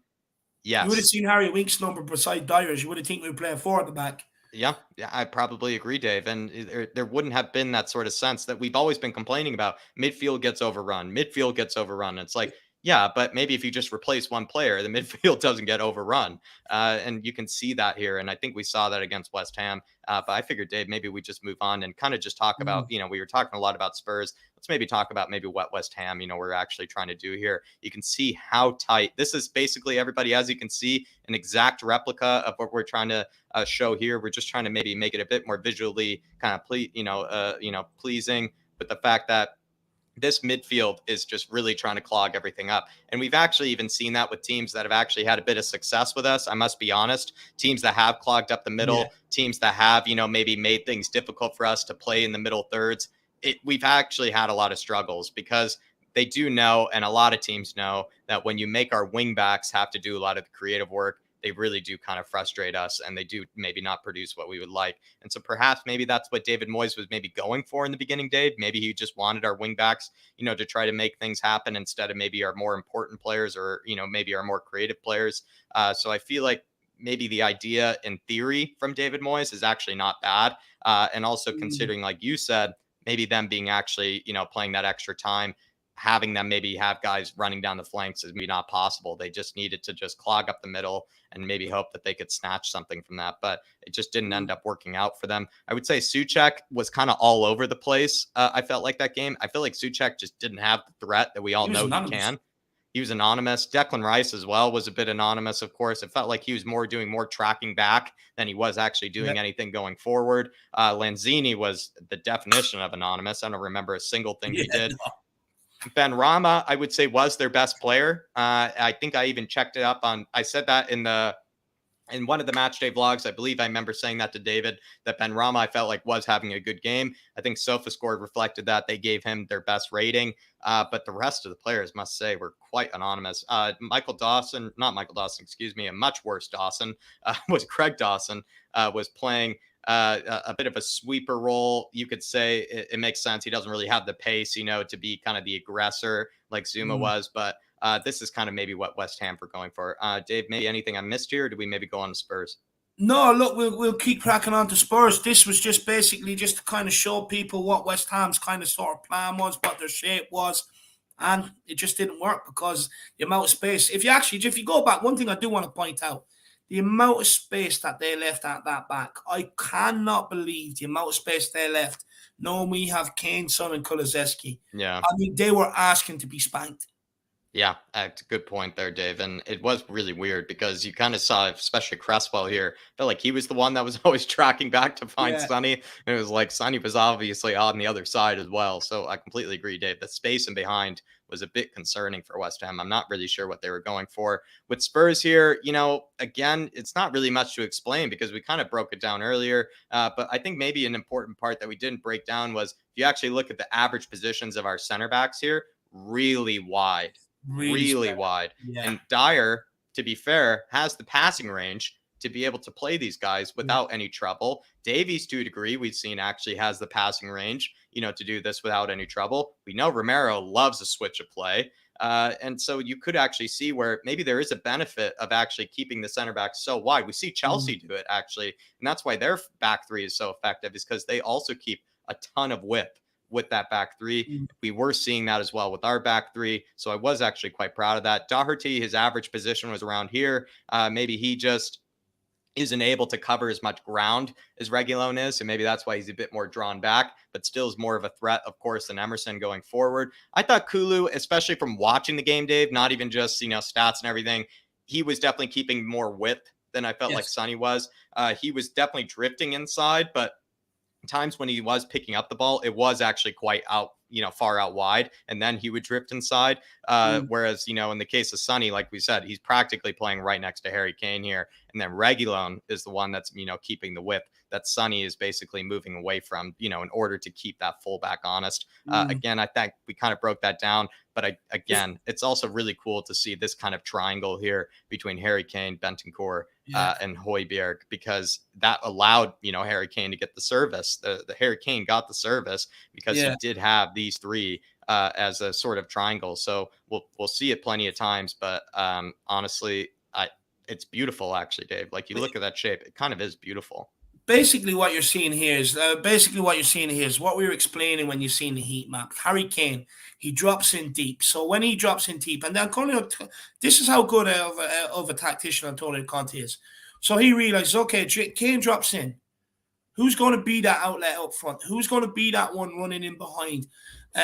Given that option where filling up the space that Harry Kane left. He's like, okay, I'll pull Son in. But if I pull Son in, I also need to create another option out wide, so I get Reguilon to burst forward, and that's why you see Doherty, and especially in the West Ham game. Apart from the first game, the first goal, he didn't really get forward that much, but he didn't need to because Kulu kept the width outright. So what you have there in effect is basically a 4-2-3-1 in a way, if you think about it going forward. And with Bentancur and Højbjerg, all game, no matter what, they have options on the ball. They have Harry Kane running in. They can put it into him. They have Son going in behind. They have Reguilon going in beyond Sonny over the far side. They have Kulu out the right-hand side. They have Doherty. They can go backwards. They always have an option on the ball. And maybe over the last while, January, February, where we were frustrated and you were like, people like this formation doesn't work. We don't create options, this, that, and the other. But when the players do get a grasp of the tactics and they do play the style that Antonio Conte wants, it's not the case. It actually creates so much options going forward. It always gives you an option on the ball. And like we will get into it, but Antonio Conte did allude into his press conference. They're starting to do better. They're starting to understand the tactics. They're starting to be more tactically and technically better, which all adds into what Antonio Conte is demanding. You look at the arrows here. Kulu, Doherty, Reguilon, Son, all willing to burst beyond Harry Kane. You know, it's unbelievable. And what I did notice as well is actually, even when we did break, Bentancur broke as well. Højbjerg was the one that sat in a lot of the times, and Bentancur would follow his pass into Harry Kane. So maybe just looking at this, and you look, when players do understand the tactics and they are technically up to speed with it, it is a formation that creates a lot of goals, and we've seen that. Everton, Leeds, scoring 3 against Man City, scoring 3 against West Ham. So his tactics do work. I think his tactics have been working. And to be fair, like a lot of us, we didn't really believe in the 3-4-3. Maybe that's because we just saw what Harry Winks was doing to the 3-4-3. And to be fair, it did feel a bit crazy to keep doing the same thing with, Harry Winks in that 2-man midfield. But the moment Bentancur and Lolo has come into the midfield, it has changed things dramatically. It's brought the best out of Højbjerg. It's brought the best out of other players as well. You could actually say that good point that David made about Bentancur is a real reason why this 3-4-3 has been working. But we are going to go on to the kind of the tactical pad here, and Dave, and kind of look at maybe again, kind of the average shapes. I am going to bring it up here in just a second. While you're doing that, I'll take Dermot's super chat. So Tottenham Tantrum Gold says, big up guys, great stream. We only a few players away from a winning side. We all need to get behind a team. We can get top 3. Come on, you Spurs. Look, Dermot, like you look at what we have, you'd still want an improvement at right wing back. You'd still want maybe another 2 centre backs in there. You've skipped to come back from injury. We're probably going to keep one of Lucas or Bergwijn. You buy a couple of centre backs this summer. You buy a couple of centre midfielders, maybe one, you might get away with it, and someone else in the forward area and at right wing back. I think we definitely have an opportunity to look. We may not win the title, but we definitely have an opportunity to challenge and could definitely nick one of the cups.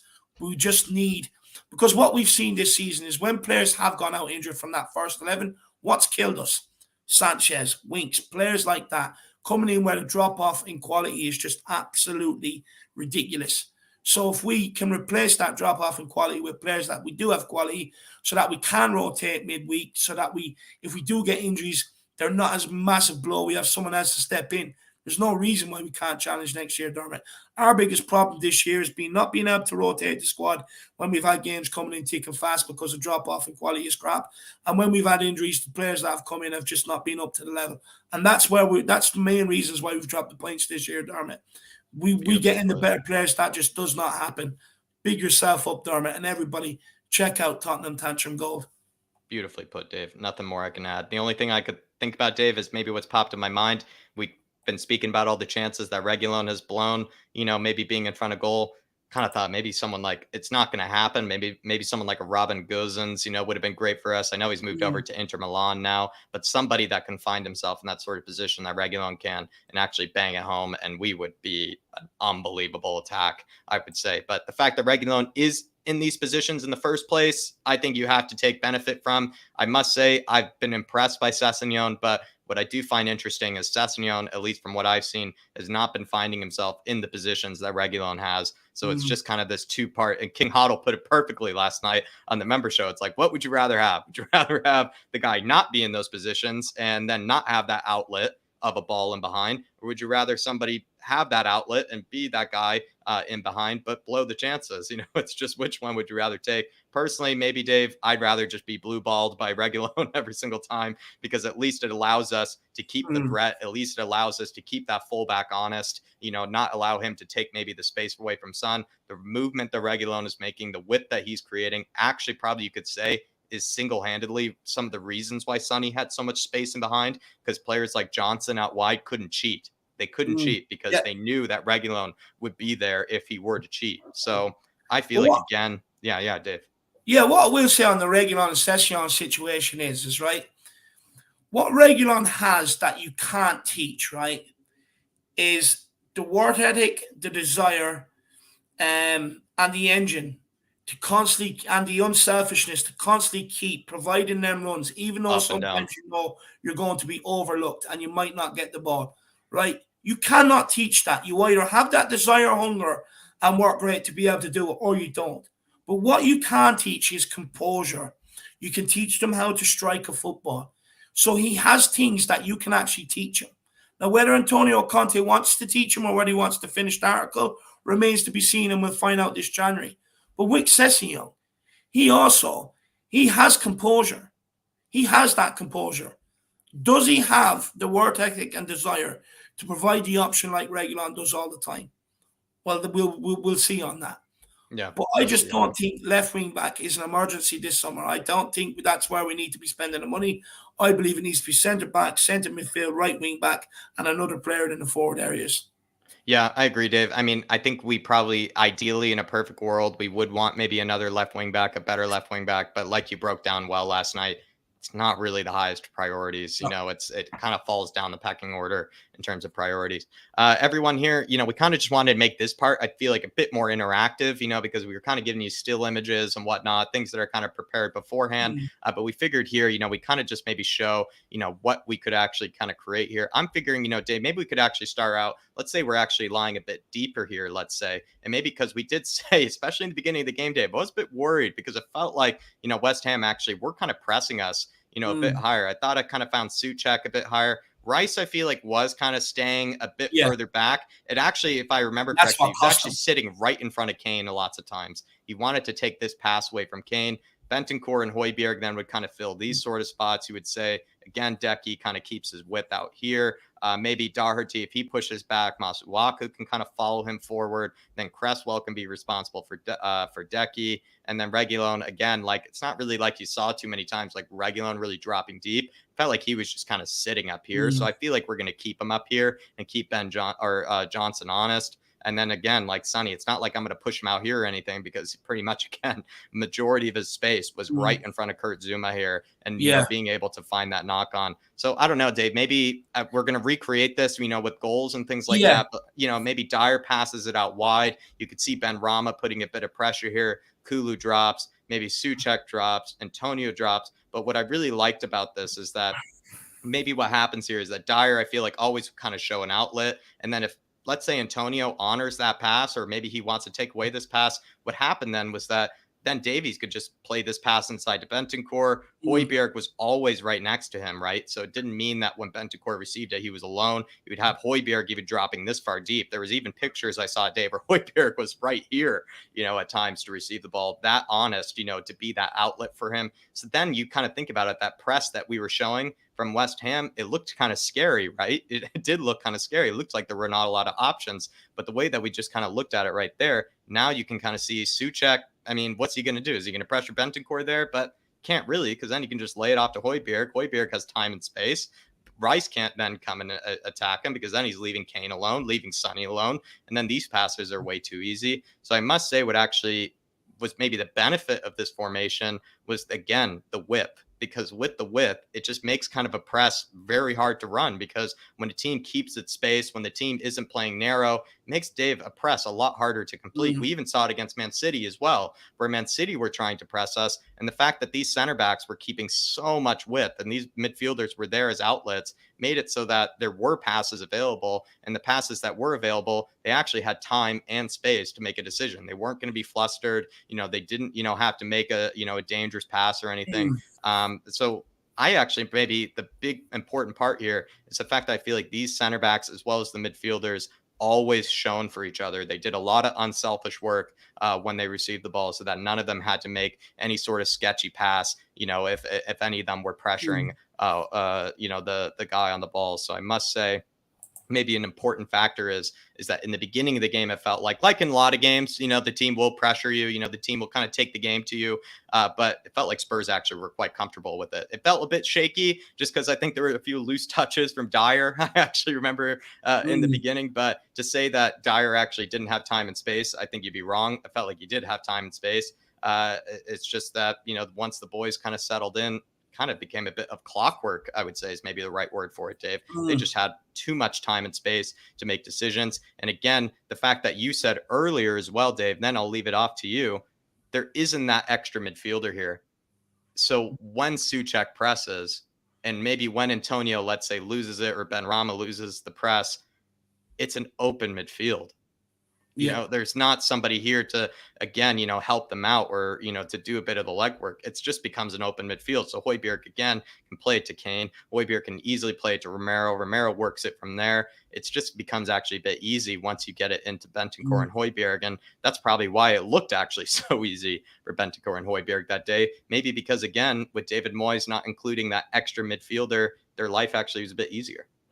Yeah, well, look, if you look at West Ham this season, a lot of people have praised their midfield. It's been their strongest point, and Tottenham completely just played by them all game long, Jack.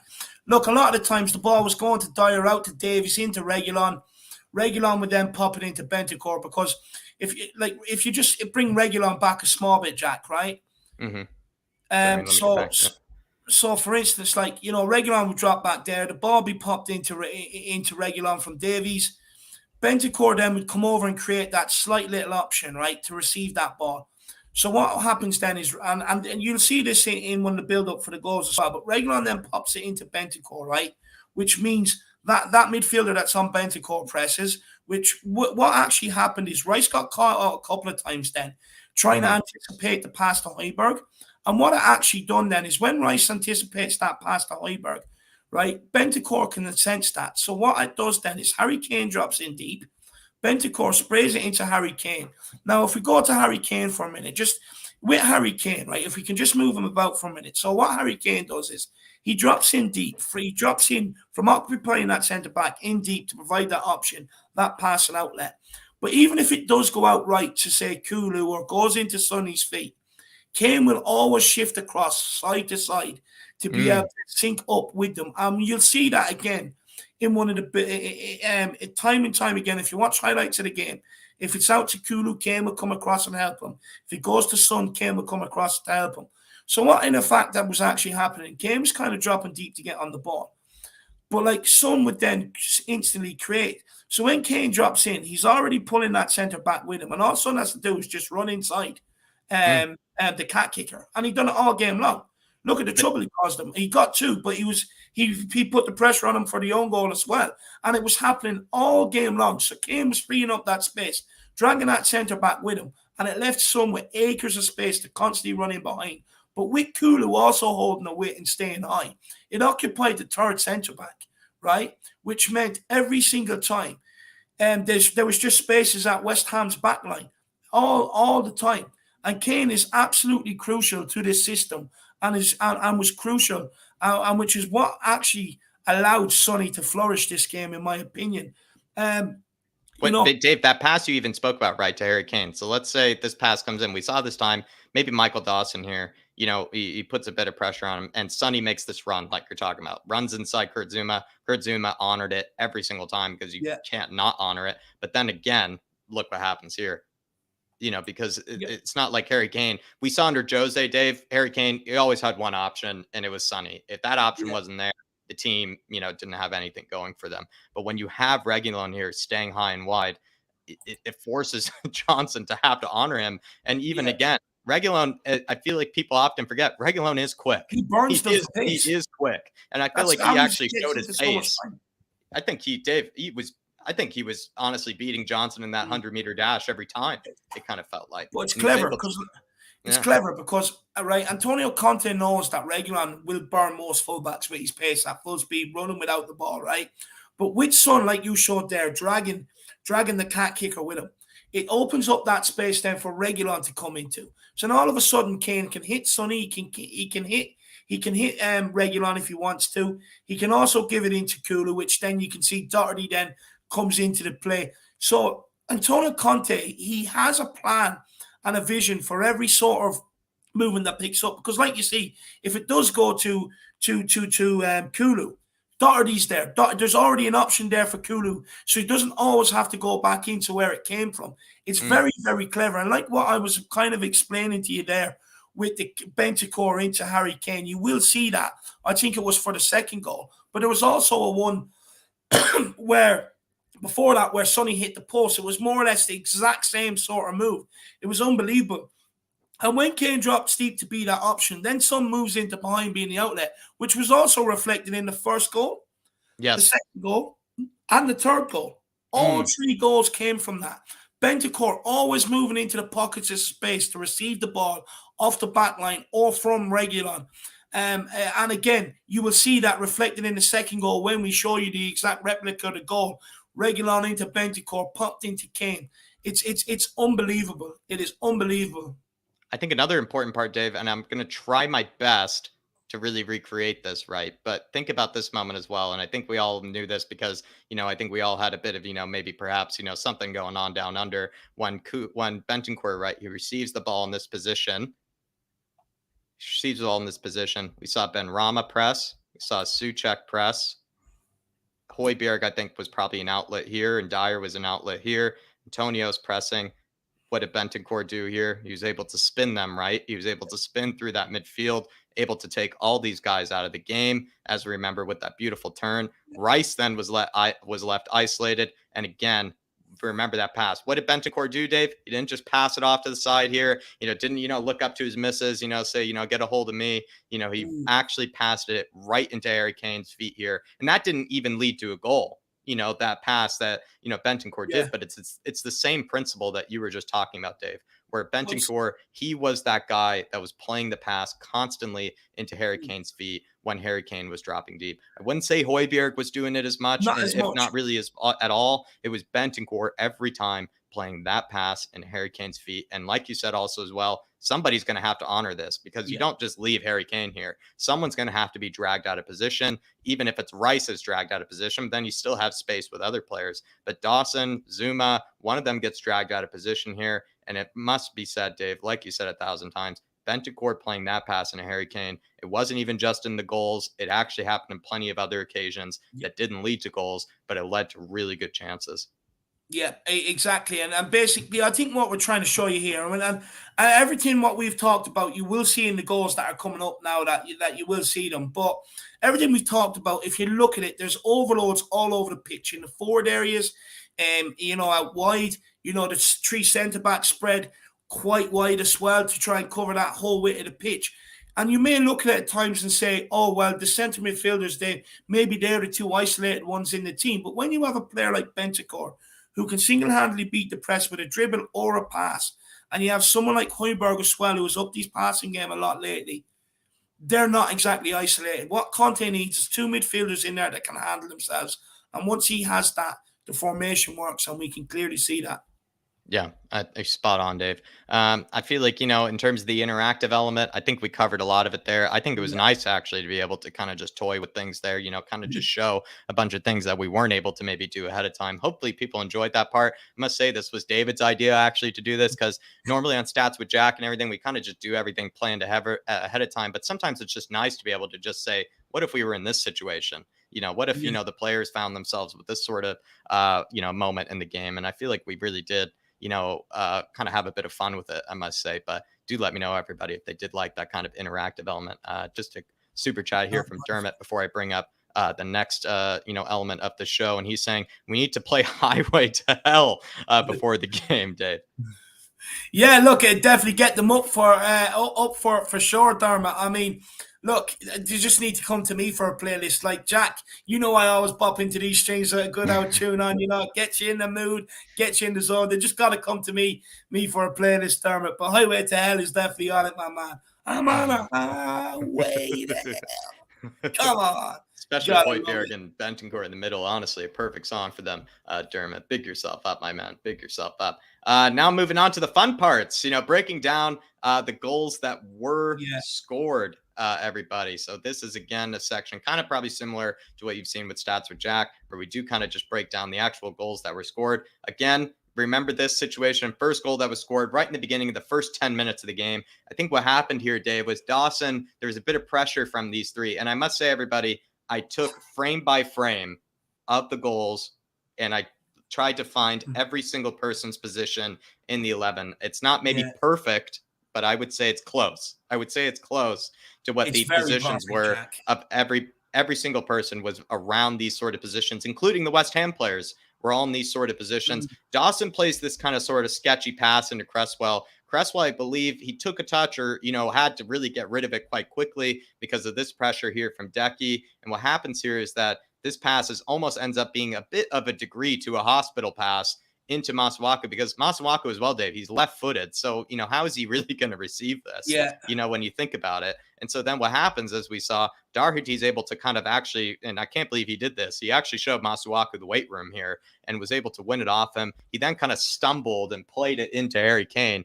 You see this situation, Dave, it may look like, Harry Kane is kind of maybe screwed here because he has, four players about to converge on him. But we all know Harry Kane has the class to be able to get out of this situation. What he does is he takes that big, heavy touch, if I remember, into the box. And he actually takes Dawson, Dawson's momentum away from him. I remember Dawson was closing right in on him, kind of uses his momentum against him, takes it into the box. That meant that Rice actually, instead of covering this pass, Rice was thinking, I have to get back here. I have to be able to stop this from happening. He then gets drawn towards the ball. A lot of players here get drawn towards the ball. Harry Kane just then squares it into also Sonny here. But like you said before, David, Bentancur actually found himself, actually, not even kidding, right at top of the 18 here as well. So who knows? He could have every been time. there as well for a tap in. Who knows as well? But then kicks it into the cat kicker, who knocks it into the back of the goal. But again, I would just play it on repeat here, everybody, again, because I do feel like what's important here is that the press did lead to this goal, especially the first 10 minutes of the game. It's nice to see that the boys are starting out hot. They're trying to, take the game, to West Ham in the beginning of the game. They're not settling deep. They're not settling back. And they do win the ball high up the pitch via Matt Doherty. But as well, West Ham, I think their big mistake here was that they kind of all converged on Harry Kane here, which then just left, space for Sonny. But going back to what we were speaking about earlier, Dave, Sonny, the fact that he's not playing so out wide, he's there for the tap in. He's playing as a second striker, which means he's there for the tap in, which basically forces Zuma, to, have an own goal. And you might say, as much as it was comical to see Zuma scoring the own goal, it either was going in via Sonny or Zuma was going to hit in an own goal. It was going in no matter what, you could probably say. So I would say well done by Matt Doherty, well done by Harry Kane, and well done by Sonny as well for, being in that position for Harry Kane's outlet. Yeah, look, one thing I think we have to do is praise Matt Doherty with how quickly he actually started the game. Now, if you remember back earlier, I said that the way David Moyes actually set up cost them the game, cost them the first goal, and left them chasing the game in a formation they're not comfortable with. Because if they play a back four, they have an extra defender there. That ball doesn't happen. That will either be clipped up into Antonio or clipped into a channel for him to run into. But because they set up with a tree and tried to pass out the back and match us up, Kane was able to press. You'll see it here now in a minute. Kane basically was able to press. Kulu then pressed. Then that centre back was forced into a position where he's not usually, and he's not usually into that fullback position. And what he does, he plays a suicide pass into Masuaku or whoever that guy is, and Doherty takes it off him. But Kane, very, very clever from Kane, because Kane knows once he puts that ball this between touch he them makes is unbelievable. and burst into the box, he knows they cannot take him down. They cannot take him down because A, they're risking a goal scoring opportunity, and B, he's in the box. So that first touch is absolutely world class. To do that knowing that they can't take him down, and then to put it into a dangerous area. And I mean, look, the pressure that fans put on the cat kicker Zuma, right, from minute one, actually led to him being wobbly all game long, and probably led to him not being switched on to Son's run, which left him tracking back towards goal. The ball hit off him and went in. And that's why I say David Moyes' formation and the way he set up cost him the game, because that first goal wouldn't have happened, because that centre back wouldn't have had to take the ball in a fullback position where he's not comfortable, and he doesn't play that suicide pass, and it doesn't lead to the first goal. And that's why I say it cost him the game. Well said, Dave. Well said. Maybe just last little point here. Is this more of a team goal, or is this maybe Doherty's goal, would you say? I would say, look, huge credit has to go to Doherty. He was switched on early, but not only Doherty, Kane pressed, Kulu pressed. So it was more or less a team effort to press that area of the pitch, forced him into that mistake. And then Sonny bursting into the box as soon as he sees Harry Kane breaks, he's gone, and puts the pressure on Kurt Zouma along with the fans all game long, and ends up them into the own goal. But again, you got to give credit to Tottenham as much as I think David Moyes' tactics cost them. We have to remember, Antonio Conte sent this one up. He asked after the Brighton game, specifically in his press conference, for the fans to be loud. He asked them. And that said to me that the instructions were always going to be, we were going to get at them early. And that's why he wanted us to make the noise so that the team would respond to it, also push up early. And it's just genius. It's absolutely genius. Was genius. I figure maybe we just move on maybe to the second goal here, Dave. And this is that moment that we're all talking about. I'm just going to quickly go back here before I played it on loop. But Dave, we were just breaking this down earlier. This is, again, everybody, the exact positions that I could find that most of these players were in, including West Ham's players. We actually, again, and we broke it down earlier when we were kind of interacting with it, Dave.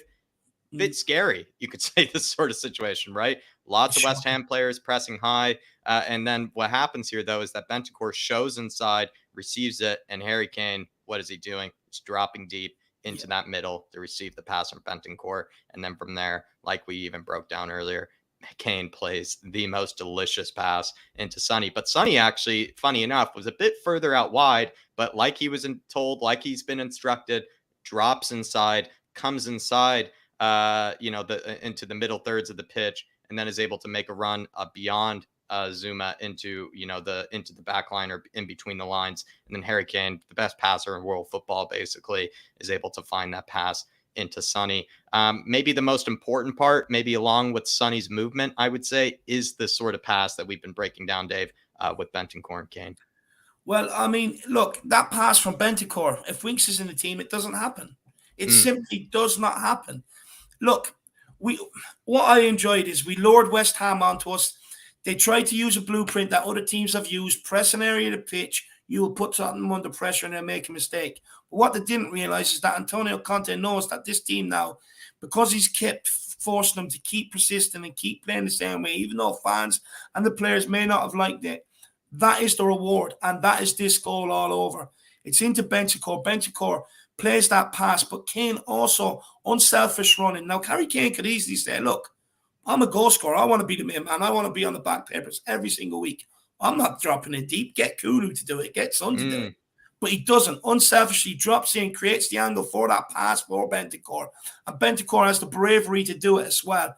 And then you just see Son come alive. Like we were saying, what he was maybe first doing when Conte first came in. And when we done the first tactical show, that we even shown, I remember it, Kane would drop out, Son would fill that space in the middle. That's exactly what we're getting back to doing here now.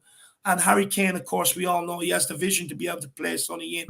But Kulu as well, He makes that run. He gives that. The run he makes before Sonny makes his run. It draws that centre back over to him, which then creates that space for Sonny. If you look at it here again, Kane picks up the ball. Kulu makes that run, draws that centre back out, creates the space for Sonny to run into. And while Sonny just does what Sonny's best, clinical, can score and play with both feet and puts them to the test. But everything we're showing you here is a combination of what we were explaining beforehand.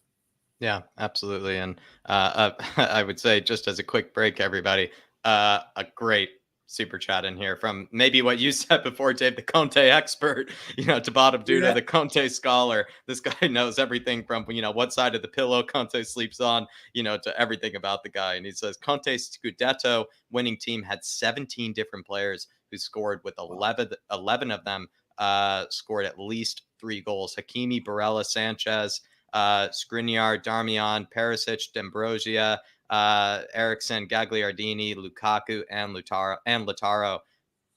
Is that maybe a good sign, Dave? The fact that when you have more than maybe 2 or 3 goal scorers, because that was our problem last season, was the goal scorers were so predictable.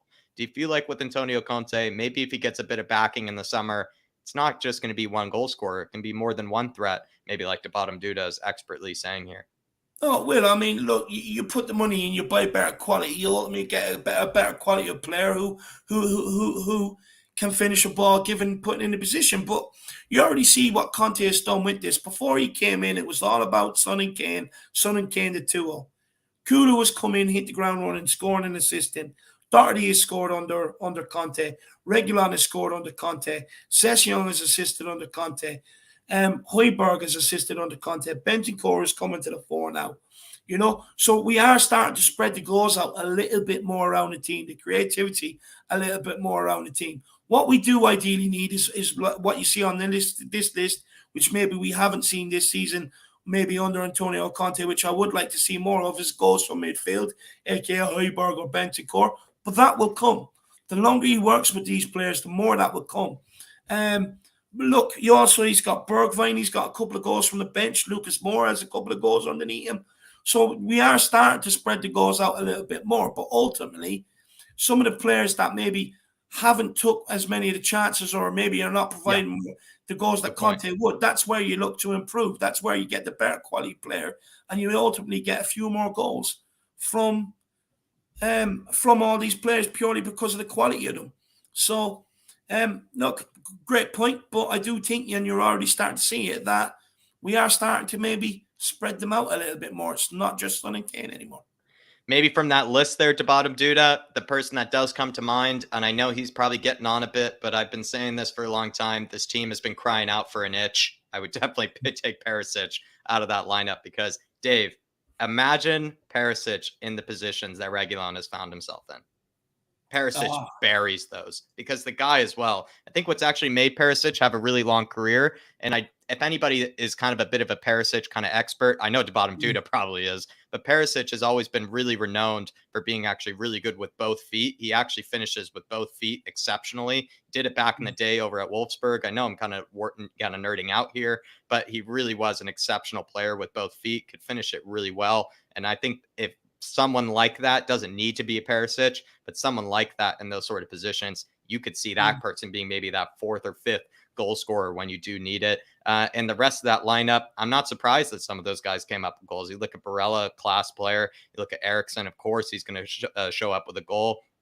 Actually, quite surprised D'Ambrosio shows up with a goal. I think the guy's a bit of a donkey of a center back / right back, but again, speaks to Conte, the fact that he can get a tune out of him. And then Hakimi, I mean, we're not surprised there, world-class fullback. But again, I think the real highlight there is the fact that Perisic was playing the position that we know Reguilon does, and he was able to pop up with the goals. Unbelievable comment to bottom Duda, and really generous donation as well, my man.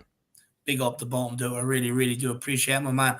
And Wanna Snout, I've been looking out for him. This is the guy, me and you spent a bit of time speaking to him and his father outside the stadium, Jack, after the game. He says, yo, David and Jack, it was great to meet you guys after the game.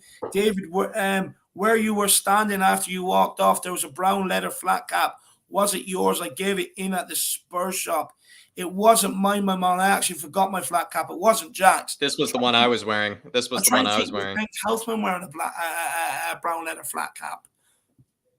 I'm not He was sure. wearing a I'm not tweed sure. jacket. He was wearing a tweed jacket, and he's a very dapper looking guy, I must say. Everybody, Ben is the best dressed Spurs fan in the business. I wouldn't be surprised if it was Ben's, but knowing Ben, Dave, I feel like he's not really the guy to maybe lose something like that. You know, he has very nice clothes, very nice things, so I wouldn't doubt, you know, that he would lose it. But thank you for looking out for whoever that was, want us now. I mean, if that Yeah, person fair got play their to you. flat cap, very, very nice of you. Just very good, kind of good Samaritan moment from you, my man.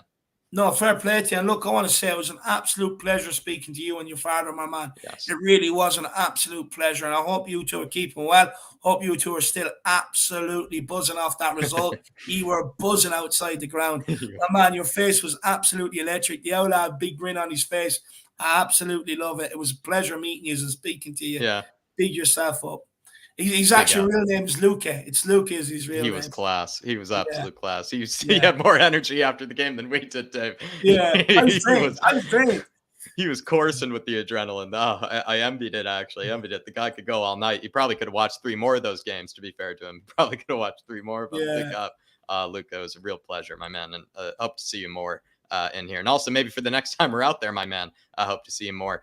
The next one here, Dave, is actually that easy kind of Route 1 goal that everybody made fun of, because we almost took a page out of David Moyes' book here with this sort of goal, which everybody, I don't know how much there is to break down of it, except for this still image that I have right here, which is the, do I have it up on screen? Sorry, I actually don't. I've been talking a bit of an amateur moment, everybody. Have it here where, Dave, that goal where Lloris just sends it long, the arrows are trying to show, because again, everybody trying to dictate where all the positions of the West Ham players were. They weirdly were kind of, maybe because it was the end of the game, Dave, I think it was an 87th minute goal or something like that. They were all pressing up high, the players, and Lloris just saw this and was like, no, I'm not going to roll it into their feet. I'm just going to take advantage of it. And he just decided instead just to knock it long. Harry Kane, as we saw before, drops a bit deeper, you know, in order to receive it. I think what happens, though, is that then he knocks it up to Harry Kane. The big mistake, and I think it might have been highlighted on Match of the Day, was the fact that Zuma and Dawson both here kind of converge on Harry Kane and kind of abandon Sonny. Johnson's being occupied by Reguilon. Like we said 1,000 times, Johnson basically was, you know, Reguilon had him in his pocket all game and was causing him nightmares. So it's not like he could really help out in this situation.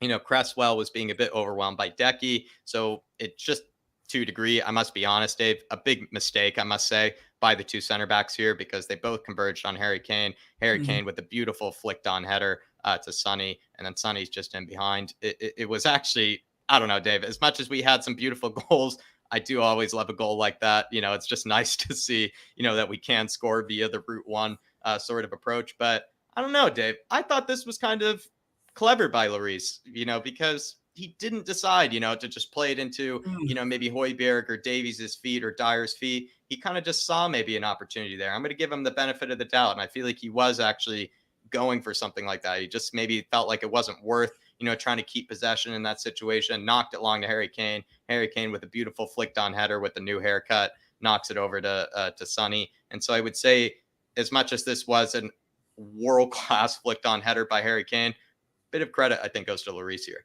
What I will say is Hugo Lloris used his experience here, Jack. I mean, he could have easily clicked it out, put Tottenham under pressure, but he realised there was no need. And I'm going to say something to you now.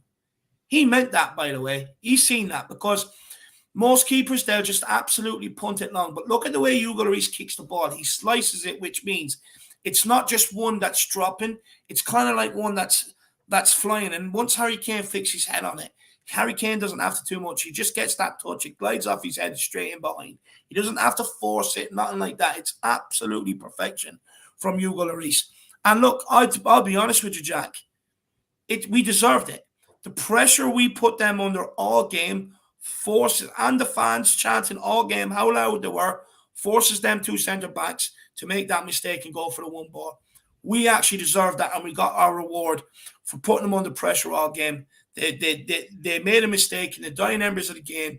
They pushed up too far. Two of them went for the same ball. And basically, we made them in. We forced them into the mistake. It's not a lucky goal because the pressure we had them under all game. All game. Kane being the outlet, Son running in behind. We deserved it. Hugo Lloris using his experience, and then Harry Kane using his body very well, and then Son just doing what he's done all game long. That's a goal that we deserve. We made them force that error. That's not lucky. Interesting, Dave. I like that approach, actually. I do like that approach. But everybody, hopefully you've enjoyed these animations. Did a bit of a mixture, which I think, again, everybody credit to David, because this is what we normally have done, kind of pre-made everything, and kind of, set it all up beforehand. But I like the fact that we kind of were able to interact and kind of just show, live, what maybe the team we're trying to do, but then also combine it with the fact that we also had some pre-made animations as well. So I think it builds a better picture, I would say. But we are going to go on to maybe a bit of the stats from the players. But Wanna Snout saying he is asking if anybody in the chat, if that was your flat cap, do let him know. But he's also saying, thank you guys. You two are super, super. Bless you guys. Love and respect. I just want to say to everybody, I hope everybody is liking this post-match breakdown. And let me know if you do want to see these after every single game. A lot of work does go into them. And we want to be putting them out if you do enjoy them. Let us know. If you don't and you think there's other things we can do better, just put it in the comment section and let us know. We're open to try and improve these post-match breakdowns. But look, Jack, let's keep cracking. Let's keep cracking. We're going to go now into 4 players that we thought were really important to this game. We're going to be breaking down the stats. Of course, Sonny with a brace. I mean, you could say could have had a hat trick if it wasn't, for Kurt Zuma's, little incident as well. Like I said before, I feel like either Sonny knocks that in or Kurt Zuma knocks that in. So to be fair, could have even been a hat trick from him. 5 shot creating actions, some of the most in the entire squad. Shot creating actions is kind of a loose term for kind of chances created. It's a way of kind of, combining either it can be a dribble, it can be a defensive action, it can be a pass, it can be a bit of movement that leads to a chance. And Sonny was able to create 5 of those, which is very impressive. Carries into the final third. Again, there were so many times when I thought Sonny was picking up the ball in space and was able to drive at the defense. There was even that one moment where then Kulu, right, he picks up the ball, carries it a bit, and then leaves it to Sonny just to leave Declan Rice in the dust, Dave. I mean, he just put on the burners and left Declan Rice behind him. And I do remember the commentary as well when looking back. They did say, Declan Rice is not any slouch either. It's not like Declan Rice really lacks pace. And Sonny just absolutely burned him and left him for dust. And it really was an unbelievable performance, not only in just kind of the creative department, but also I would say really good ball carrying ability from Sonny. And also that reflects in this other stat here, Dave, where progressive carries in terms of distance. So this is basically when the ball is at your feet, how many yards did you carry the ball in the total of the game? In 90 minutes of play, how many yards did you carry the ball with your own 2 legs without passing it, without, giving it off or anything? Sonny carried the ball 258 yards that match. And I do believe, Dave, it was almost like 100 yards more than any other player in the entire team. So again, it shows that Sonny is probably one of the best players in the Premier League, if not the world, I would say, at that stat alone, at being able to carry the ball, being able to be that guy that can carry it past the defense, carry it through the midfield, be able to just leave the whole team for dust. And I think that stat reflects it there. And another great stat, which Sonny has dominated in this whole season, is touches in the attacking penalty area. Sonny is so direct. He is so direct. And this is something that he is dominated in this season, where he can carry the ball into the penalty area. Dave, I've actually been quite frustrated with this when it comes to Bergwijn and Lucas. It feels like there's no sense of urgency to carry it into the box. There's no sense of urgency to carry it in the 18. You don't have to tell Sonny that. Sonny, when he gets the ball, he immediately tries to get himself into the box, because what I like about that, Dave, is once you're inside the box, it makes the defender a lot more nervous because he can't take you down. Because if he takes you down, it's a penalty. If he tries to maybe make a block, or if he tries to step out, maybe Son carries it past him, leaves him for dust. I just feel like Sonny, I love how direct he is. And I think a lot of the stats from that game maybe reflect that. Yeah, look, for me, Sonny is my pick for man of the match. I think, it's all one thing having possession and, just rotating it side to side. But what kills is directness, speed. And whether it was running in behind or getting on the ball or running at full flight, Sonny was absolutely in full flight against West Ham. He took it to them every single time. Every time it was passed into him and he got on the ball and it wasn't in behind, he just directly ran at them. And like you said, you can't bring him down. You just cannot bring him down, And if you do, you're at risk of a yellow or a red card. So, I mean, it absolutely killed him all day long, his directness. His run into the box put Kurt Zouma under pressure for the own goal. And he scored the other 2 goals, with running in behind. And for me, he absolutely killed West Ham. He's 2-footed as well. I think he scored with both feet as well. He's 2-footed. He's absolutely unbelievable. And what I did love was his shush celebration. Definitely aimed at fans out there who've been criticising him over the last couple of weeks. Pundits who's been criticising him over the last couple of weeks. You can see what it meant to him. And I'm telling you now, Sonny is back for this running, and he's got a big part to play in it. Really well put there, Dave. Really well put. Moving on at HK, had another great game as well. 2 assists on the day, a brace of assists, had the most shot creating actions. Sonny had 5, Harry Kane had 6. They were both incredibly creative that day.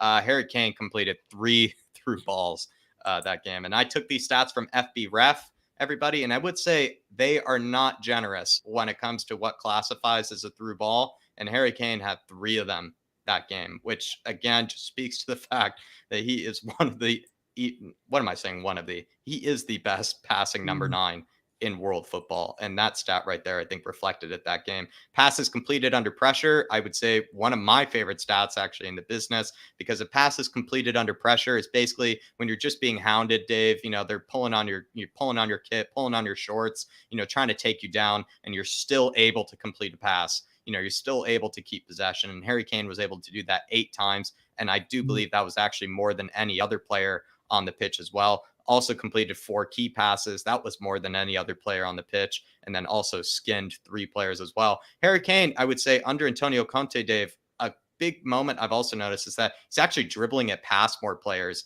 than he did last season. And he's also dribbling it past more players than he did in the beginning of the season as well. So I don't know maybe what Conte is telling Harry Kane to do. I don't know, maybe what Harry Kane is eating or something, Dave, but he's able to skin players a lot more than maybe what we're used to as well. And the fact that he also skinned 3 players that game is also quite impressive. But maybe any of these stats jump out for you here, Dave, because probably the main theme of it is these are all just incredible creative numbers and incredible creative stats. It wasn't as much the goal scoring Harry that day, but it was the creative Harry that day.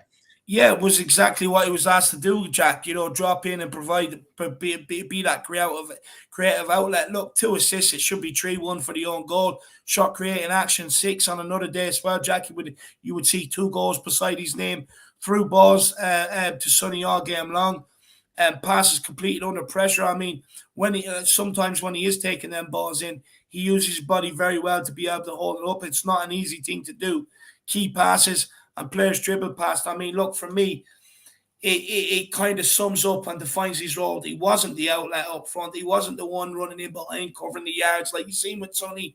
Kane was the one to drop in, get on the ball, and just get the ball moving. Don't run with it, play it, pass it, and you see that through the stats. And no one can ever move quicker than the ball, and Harry Kane showed that with his passing ability, and he just got the ball moving. Great line, Dave. Great line. Moving on to Lolo here.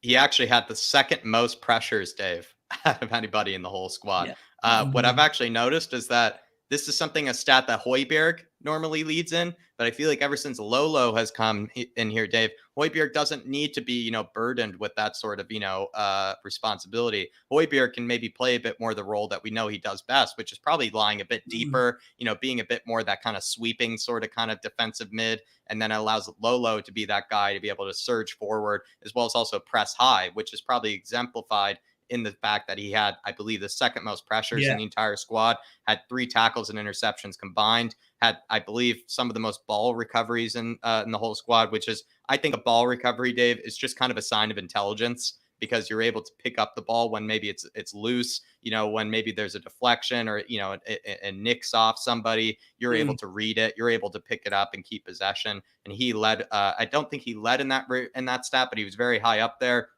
actually had the most aerials won that day. Not very many aerials won, actually, for the whole squad. And somehow he led with it with 2. But maybe that just shows it's nice to have somebody that's tall in the midfield. I would say Yeah. with Skip and Højbjerg, maybe the big downside is that they're not really very tall, either of them, and they're not really known for their aerial ability. So it is nice to have someone like Bentancur, who is kind of just stands shoulder above, most players, so he can win the ball in the air if need be. Passes into the final third, completed 7 of those, which I don't know, Dave. That's just exactly what we've been asking from Harry Winks, this whole time, is being able to look forward. We saw it the whole game, Dave. Every time Bentancur receives the ball, he looks to turn upfield. He is desperate to receive it on the half turn. Feels like the guy's actually frustrated when he can't receive it on the half turn because he wants to do it so badly. And I think that shows in, how many passes he completed in the final third. And he also completed 10 long passes as well, which also maybe is, I think the long passes are a bit inflated because we showed earlier the team was so wide and the team was so spread that was probably why he had so many long passes completed. But it's also nice to see that he can complete that many in a game. But some really good kind of ball progression sort of stats, and as well as just some good hardworking stats, I would say, from Lolo. And Dave, I think the big element that you and I saw firsthand that game was how much Bentancur loves to receive it on the half turn, which is something that you've been crying out for so much you've almost turned blue in the face at times. No, look, first of all these stats here and even the pressures, tackles, interceptions, ball recoveries, aerials won, passes into final third, long passes completed. If this was Harry Winks even thinking of any of them, there'd be sirens going off, warning things coming up. Honestly, you would think it's what World War III ready to start. It would be absolutely ridiculous. It'd just be flashing red, warning, warning, warning, warning, right? But honestly, with Harry Winks, if it was pressures, it would be non-existent. Tackles and interceptions, -10. Ball recoveries, zilch. Aerial duels, 1, none. Passes into final third, thought about it 300 times, but done none. Long passes completed, thought about it 400 times, didn't do any, right? He never completes a long pass. Yeah, and this is what used to drive me absolutely insane. You have people, but he didn't lose the ball as much as Højbjerg. It's like, yeah, because the guy doesn't take risk. He does 5 yards, 10 yards. You bring in a guy who does want to take risk and does want to feed our 4 players, world-class 4 players. If you can feed them quickly and give them space to operate, which I will get into in a little while, they're absolutely lethal, and you'll get the best results from them, rather than giving them a slow build-up and balls in a position where they're having to beat 8 men sitting on the edge of the box. With Bentancur, what he does is he invites the pressure, and he's like, okay, pressure me. Perfect. I'm just going to pop that into Harry Kane. I'm just going to pop that into Sonny. I'm going to pop that into Kulu. Oh, do you know what? I'm bored. I'm going to switch the play over to Doherty. I'll just flick it into regular. Everything here you see here screams risk, which is what I've been crying out for in the midfield for so long now. So long. People wanted to make Højbjerg the problem. People wanted to praise Winks. So I'm just like, look, you just don't get it with Harry Winks. We've been crying out for this player who, and what I will say is I'd love to see his running stats, because the amount of times I see the guy move into positions, clever positions, dropping into little pockets to receive that ball. When he receives it, he's on the half turn. He's already looking to go forward. He already knows Harry Kane is dropping in. So he already knows that one's there. He already knows Son's gone in behind. So he already knows that pass is on. So he already knows he can take that ball on the half turn. Harry Winks has been here for about 8 years, for about 5-6 years now, 7 years with Harry Kane and Sonny, and still hasn't been able to build up that relationship that Bentancur has built up with them. And the reason why you're seeing these passes into final third, long passes completed and stuff like that is because Bentancur, he already knows where Harry Kane, like I said, he already knows where people are going to be. He trusts them. And for me, it's what we've been crying out for, and he's a big part of why we actually beat West Ham. And very, very easy, in my opinion, is because every time, a lot of times he got the ball, he just pops it around the corner to Harry Kane. Harry Kane then pops it further forward to Sonny. Harry Kane gets up with the play. Bentancur is following up his pass. We're breaking forward quickly. You look at the pressures. Harry Winks. How many times, Jack, have we seen Harry Winks? We're like, oh, Højbjerg, yeah, that's good pressure. Okay, why is there a guy standing 5 yards beside unpressured? And you're looking at Harry Winks and he's waving at you with his sunglasses on and his suitcase pulling behind him. I'm off to Spain, lads. I'm off on holidays. You know what I mean? You're like, my God, will you just do something? Be proactive. The pressures, tackles, interceptions. It's like Bentancur, he gets bored. He has to go and win the ball back. He has to put pressure on people because he just wants to get that unbelievable pass. You can guarantee the way Harry Kane feels when he gets a goal is how Bentancur feels when he gets a ball into the final third. It makes that unbelievable pass. This guy was absolutely unbelievable against West Ham. He has transformed the team since he's come in. A major problem in our team was midfield. There was a debate for ages. Nobody's even debating it, anybody. Nobody's talking about it anymore. Why? Because we've got it sorted with Bentancur and Højbjerg. You put the two right people in there, one an absolute ball winner and one a ball sprayer, you're going to dominate games. And it all came to a head against West Ham. This guy was absolutely unbelievable. Really did push Son very close for man of the match. But I had to give it to Sonny because he was the match winner. Yeah, you're spot on, Dave. Maybe the last part I would add, Dave, 19 million euros, I believe it was, for this guy. Not bad for a Juve reject. Let's be honest. Not bad for a Juve reject, I'll tell you that. Not bad at all. I mean, Bentancur, he's becoming everybody's favorite player, at this stage. But somebody, Dave, that just was in person. This guy is absurd in person. I've never seen a guy for Spurs in my lifetime get so stuck in for a living. And I mean stuck in for a living. He had the most successful pressures. He had the most tackles and interceptions combined. He had the most ball. I think he also was high up there on ball recoveries. He was high up there on pressures. And it's also funny, Dave, because he's a center back, right?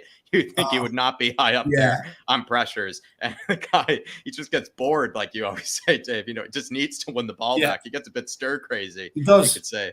And the other he's thing not right as well, in the head, I worry. He's not right. He's not. You genuinely, I just hope everything's going all right with him outside of football, I must say, because he seems to have a lot to take out on players, especially Antonio. Dave, I think we said this on the fan show last night. He was making Antonio dive.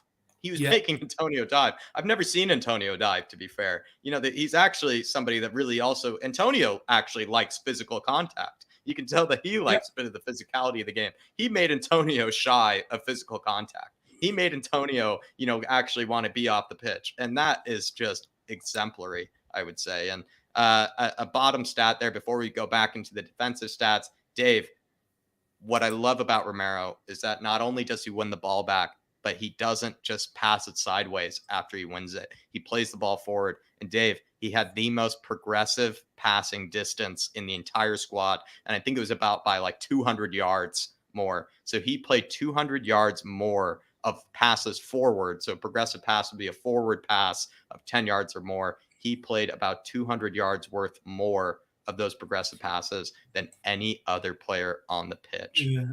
The guy wins the ball back, Dave. And then not only does he win the ball back, he plays the ball forward to lead an attack after. He was immense, I felt like, when we watched him in person. And also as well, the way he can even win the ball back, I just don't know what he's doing. It's like he's almost reaching through the person or something to win the ball back at times. He is sensational. He is sensational. This guy, first of all, before I get into him, I will miss Winksy once he goes in the summer because I have no one to kind of laugh about, But look, moving on to Romero, Jack. Just quickly from Liam 1. Just Romero's he is a psycho. Honestly, he's not well. I actually think Antonio Conte struggles to control him. Like, if I was a manager and I see my centre back just randomly wandering around up front and the ball's back in the defence, I would be like, what is wrong with this guy? What is wrong with him? Like, I'd be having heart failure. But what he brings, you just have to let him away with it. He's one of them. You don't put restrictions on him. You just wind him up before he goes out and just go and do your thing. He's an absolute assassin. But with Romero, at one stage, West Ham attacked down our right side. Romero took the ball off them and then played like 3-1-2s and just skipped out of there. It was absolutely unbelievable, Jack. I don't know if you remember, but me and you were going crazy. We were just sitting there going, my God, what have we got here? The guy's just unbelievable. But then if you want to go to the defensive side of the game, that's the composure side of the game. The way he just skipped out of there 1-2s was beautiful. If you want to go to the defensive side of the game, Mikel Antonio is a flat track bully, holds off most centre halves, takes the ball in. Romero's like, okay, I'm going to let you do that, but I'm just going to put my leg either through yours or I'm going to put it around yours, and I'm dislodging that ball and you're not holding up. And then I'm backing myself to have the agility to just push you off, get by you, get on that ball and play out. And he does it. He is absolutely unbelievable. Tackles and interceptions. He was an absolute man-mountain. He was a beast. At one stage, I remember winning a header above Antonio. I was just like, I just love this guy. I love him. You know what I mean? It's unbelievable. Successful pressures. I mean, we seen it every time the ball came into Antonio. Who was there? Just Romero was. He's old school. I remember when I started playing senior football, I came up against this centre half. You know, usually, I was able to drop into pocket space, pick up the ball. He followed me every without time. being touched, and every time he had to touch me. He had to dig his heels down the back of my boots. He studs down the back of my boots. And this is exactly what Romero is. You just do not want to come up against him. And you're thinking, okay, this guy's going to tire out in 20 minutes. Nope. 30 minutes, 40 minutes, 90 minutes, he's still at it, and you're just like, please. You honestly just leave me alone. You come off crying, you're like, please, just leave me alone. I'm battered, I'm bruised, I'm sore, I'm fed up. You know what I mean? Just stop. I have no energy left. Just leave me alone.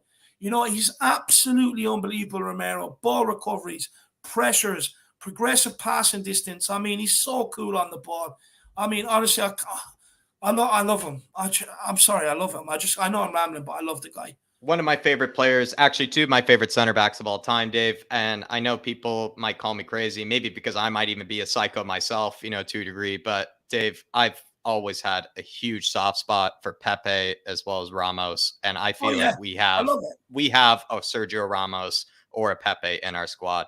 Actual psychos. We have a psycho in the back, in the defense. He doesn't care about anything else than winning the ball back for his team. Like I said before, he goes stir crazy if he hasn't won the ball back in maybe 10 minutes or more. The guy is just somebody that you need. You can't have three complacent, especially a back three. You cannot have three complacent center backs. You can't have three center backs that are not willing to do what Romero does. If you're doing a back three, you need one Romero, at least one. Yeah. And I feel like, I don't know, Dave, he's from the beginning of the season, he's been one of my favorite players. I remember Bob as well, whatever his line is, the difference, the similarity between Romero and me and tissues, whatever it is. I remember saying at the time we signed him, I remember saying on Mere Tottenham TV, I said it here, and a lot of people laughed at me. But I said, this guy is better at 23 than what Virgil van Dijk with. He will be world class. And he will be better than Virgil van Dijk at the age Virgil van Dijk is. He's for me, he's already on that track, and nobody's laughing now. They're all sitting there with, jacking off to this guy. And I'm so glad I called it, because he is world class. Yeah, he's honestly, Dave, like, he's maybe of this season, I think he's been my favorite player this season. If I'm going to be honest, like, I don't know what I would do without Romero. Now that I know what Romero is like, Dave, I just don't know what I could do without him, at this stage. Like, it's just, once you taste, what Romero can bring to the team, you just can't live without it. You can't live without it. But bottom Duda in here with a very, very, very kind comment. No, big up the bottom Duda. I really appreciate it. Look, we just want to do Spurs content, put it out in our own way, try and make it better every single time for every one of you out there. So I really appreciate it. We've got some kind feedback on it. So really appreciate that comment, the bottom Duda. We really do put our all into it, my man. We've been kind of preparing this all day and studying the tactics and everything else. So I really appreciate that. Anthony White says, this guy bigs up everyone, even the small ones. Relax. If Spurs win the next game, he will say third is ours. Well, I mean, look, I've never proclaimed I never would, because I am known as Mr. Delusional. And, I do. If we do win the next game and Chelsea lose, well, I will say top three is on 100%, because we're not too far off it. And I do big up everyone, because I do it out of courtesy. I like to acknowledge everybody. It's my way of saying hi. And big yourself up, Anthony. Big yourself up, my man. Big yourself up. I like the name, Anthony. Big yourself up. Big yourself up, my man. Moving on to something this is a part that I think Dave is going to kind of take over on everybody. He's going to be kind of talking about, this is a great question here from Anthony. In your opinion, does Romero place Jan or Toby neither or both? This is such a tough question. This is so tough because, Dave, I would say Jan Vertonghen, one of the smoothest operators with the ball at his feet I've ever seen. Mm-hmm. And you could say the same with Toby. This might be a bit crazy. I think I would replace, if I were to replace one of them, I think I would replace Romero with Toby, and I would keep Jan. Look, Jan, I think with the service he's given us and the quality of service he gave us over the years, I think it's very hard to say. And look, I'm not even going to go there. There's no way Romero is better than Jan Vertonghen. Does he replace Toby? I would say so. I think he's just as good on. Look, Toby had great long passes on him, but I think Romero is actually better on the ball under pressure. Maybe he doesn't have the passing range of Toby, but he's more aggressive than Toby. And I think he's probably a better defender than Toby as well, to be honest with you, Anthony. So I'd say definitely replaces Toby, not Jan. No. I like it. There's your answer, Anthony. I feel the same way. I think he replaces Toby. And maybe we're just being a bit of recency bias, but it's a great question, Anthony. It's a great question, my man.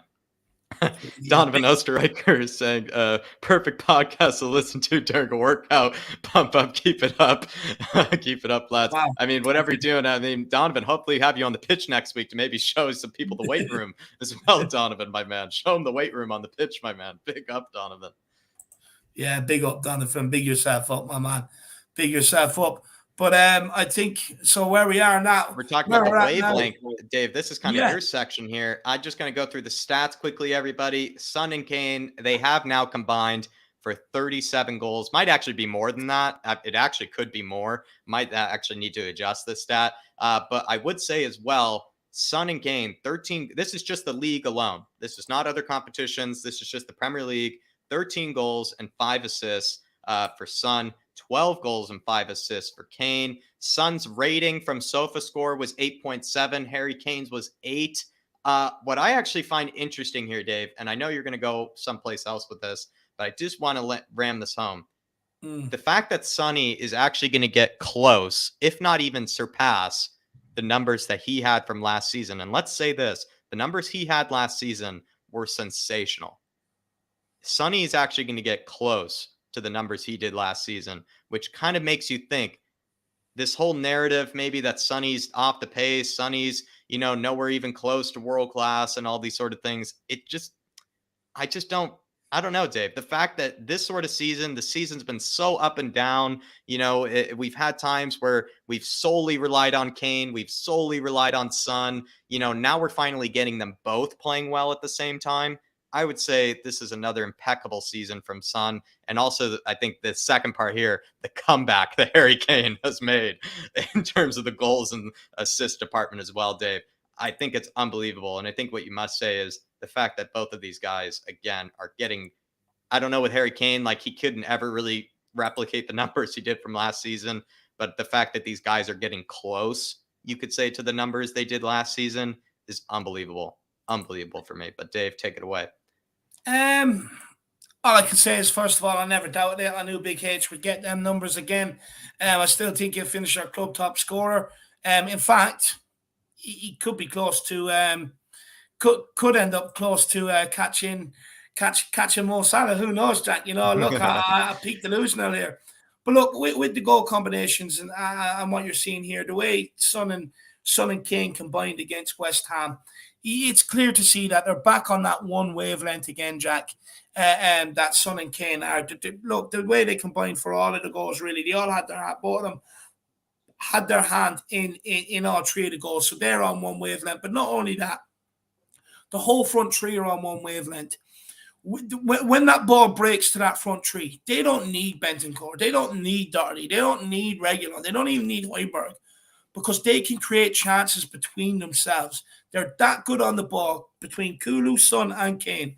They can all combine to be able to create their own chances without having to bring anyone else into play. So they're not relying on being able to rotate it left to right or stuff like that, which is unbelievable. But what I will say, also being on one wavelength, and I think this is the most key thing we can take from it, we defended as a team, which makes us hard to beat. And the reason why I say that is because we kept West Ham to 6 shots. It's a big improvement from Leeds, which was 19, and other games. we kept their shots down, and most importantly, their shots on target down as well. So it just goes to show that we're all on one wavelength defending as a team. But then when we win the ball back, we break very quickly, often through the penetrating pass forward from Bentancur. But when we were breaking, it was Kane, Son, and Kulu with Bentancur breaking behind them, following his pass. But the most of the time, like I was saying, our front three are so good on the ball. They all run off each other. Like we were showing earlier on with the arrows, Jack, the amount of people that are running. They can all create the chances for each other, and the decision making of our front three is absolutely world class. And for me, as good as any in the league, to be honest with you, especially now with Kulu. Son also speaking after the game, Jack, about the partnership with Harry Kane. To add to their most lethal record. Again, that shows that they are all on one wavelength. Again, that he's speaking about that partnership again. You also have the same team 3 games in a row, which means they're being able to get used to how each other plays, where someone needs somebody to run or to show for the ball. Again, showing that we're all on one wavelength. But what really showed me is that we're all on the one wavelength and we're all pulling in the same direction, is that Conte was speaking about team performance from the start to the finish, the improvements tactical and technically, the game management, and he was also talking about the fans' atmosphere. So right now it seems that everybody at this club, fans, management, players, are all on the one wavelength, and it's only a positive and looking good going forward. Really well put there, Dave. Really well put there. With Sonny, I mean, he was given, I think it's undoubtedly the man of the match.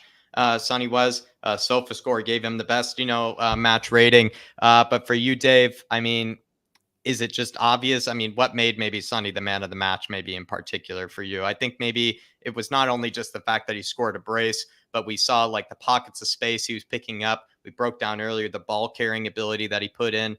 What maybe made this performance for you, the man of the match performance for Sonny? And for me, Jack, it was just how direct he was all game long, whether it was running in behind or whether the ball to his feet. He took the game to West Ham. He caused their defenders trouble, and he had them on the back foot all game long. And without that, you don't win that game, in my opinion.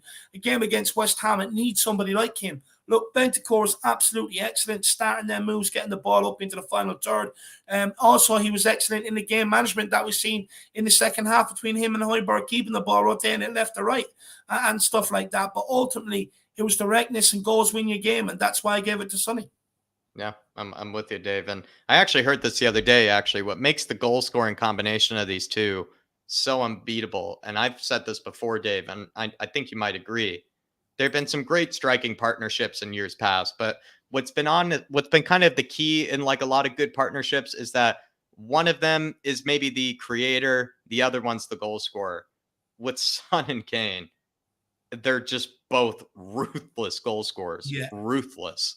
And that's what makes it kind of incredible. And that's what I think makes them the best duo of all time, is that they're both just unbelievable finishers and they both score for fun. It's not one of them, creating, it's that they both score for fun. And I think that's what makes them, sincerely for me, the best duo of all time. It's not like Frank Lampard and Drogba, where I know Lampard made those late runs into the box, but we all know who was really creating. You kind of look at other striking partnerships in the past, there was always one that kind of was creating. But in the case of Son and Harry Kane, I know Harry Kane, also has the creative ability, but I think what makes it special is that they both just score for fun. And I think that's what's made them the best duo of all time for me personally. Yeah, look, we have to remember they're in a team that are not winning things. We're not challenging. We're not winning titles, but they still. But they're breaking records. Yeah, they're breaking records, and they're going to smash many more as well. And Kane without Son wouldn't have reached the heights that he's reaching. Wouldn't be on course to break some of the records he has the potential to break. But also, Son without Kane, Son wouldn't be able to break some of the records or be included in some of the records or be anywhere near some of the records that he can break without Harry Kane. And it's crucial that people understand this, that let's not get drawn into a Kane-Son debate, who's better, vice versa, who doesn't show up for the big occasions. They need each other. They need each other. In order for them to thrive They need each other, and I think it's about time us as a fan base understood this. We have to remember that both in the prime now. Son is 29, Harry Kane is 28. This is only going to get better for the next 2-3 years. Now is the time to put the right personnel in and around them and behind them and really push on and see what that partnership can do and take us to the next level. Spot on, Dave. Really well said. To bottom Duda here saying, question, Man City scored 83 goals last season. Conte's Chelsea scored 85 goals in their league winning season. Assuming we get 45 goals from Kane, Son, and Kulu, where are the other goals coming from? Where are the other 40 goals coming from? Quickly to bottom Duda, a great point about Conte. And I think Dave and I broke this down when Conte first came in, is that there is this narrative that Conte's like another Mourinho or something like that. But if you kind of look back at Conte's best seasons, every single time that he's either been, a title winner or even second place in the league, he's actually been either first or second in most goals scored that season.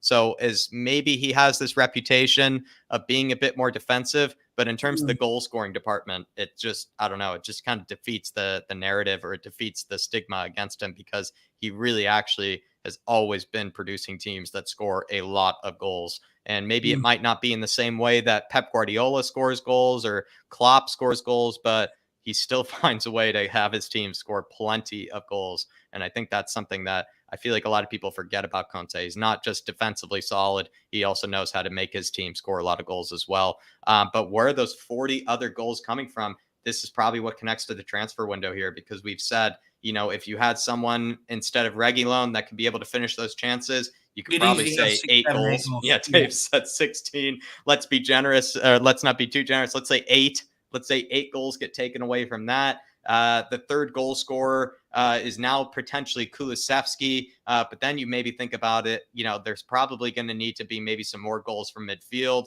That would mean you need to get in another central midfielder. I know Bentancur and Højbjerg have been unbelievable, but you need to find some way to get another maybe goal scorer in there.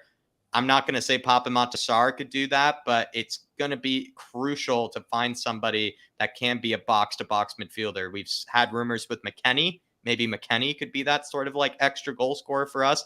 He can find himself in the box.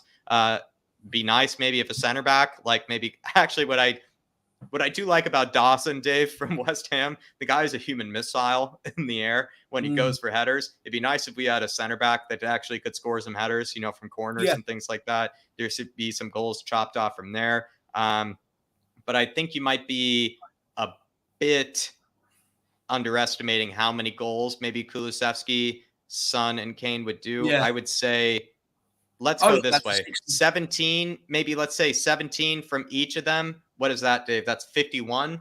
So 51 goals, I would say, to bottom Duda. That's being actually quite modest. You could say they each get 17. That would be 51 goals. What are you looking at left? Isn't that like 29 goals that you're looking for from there?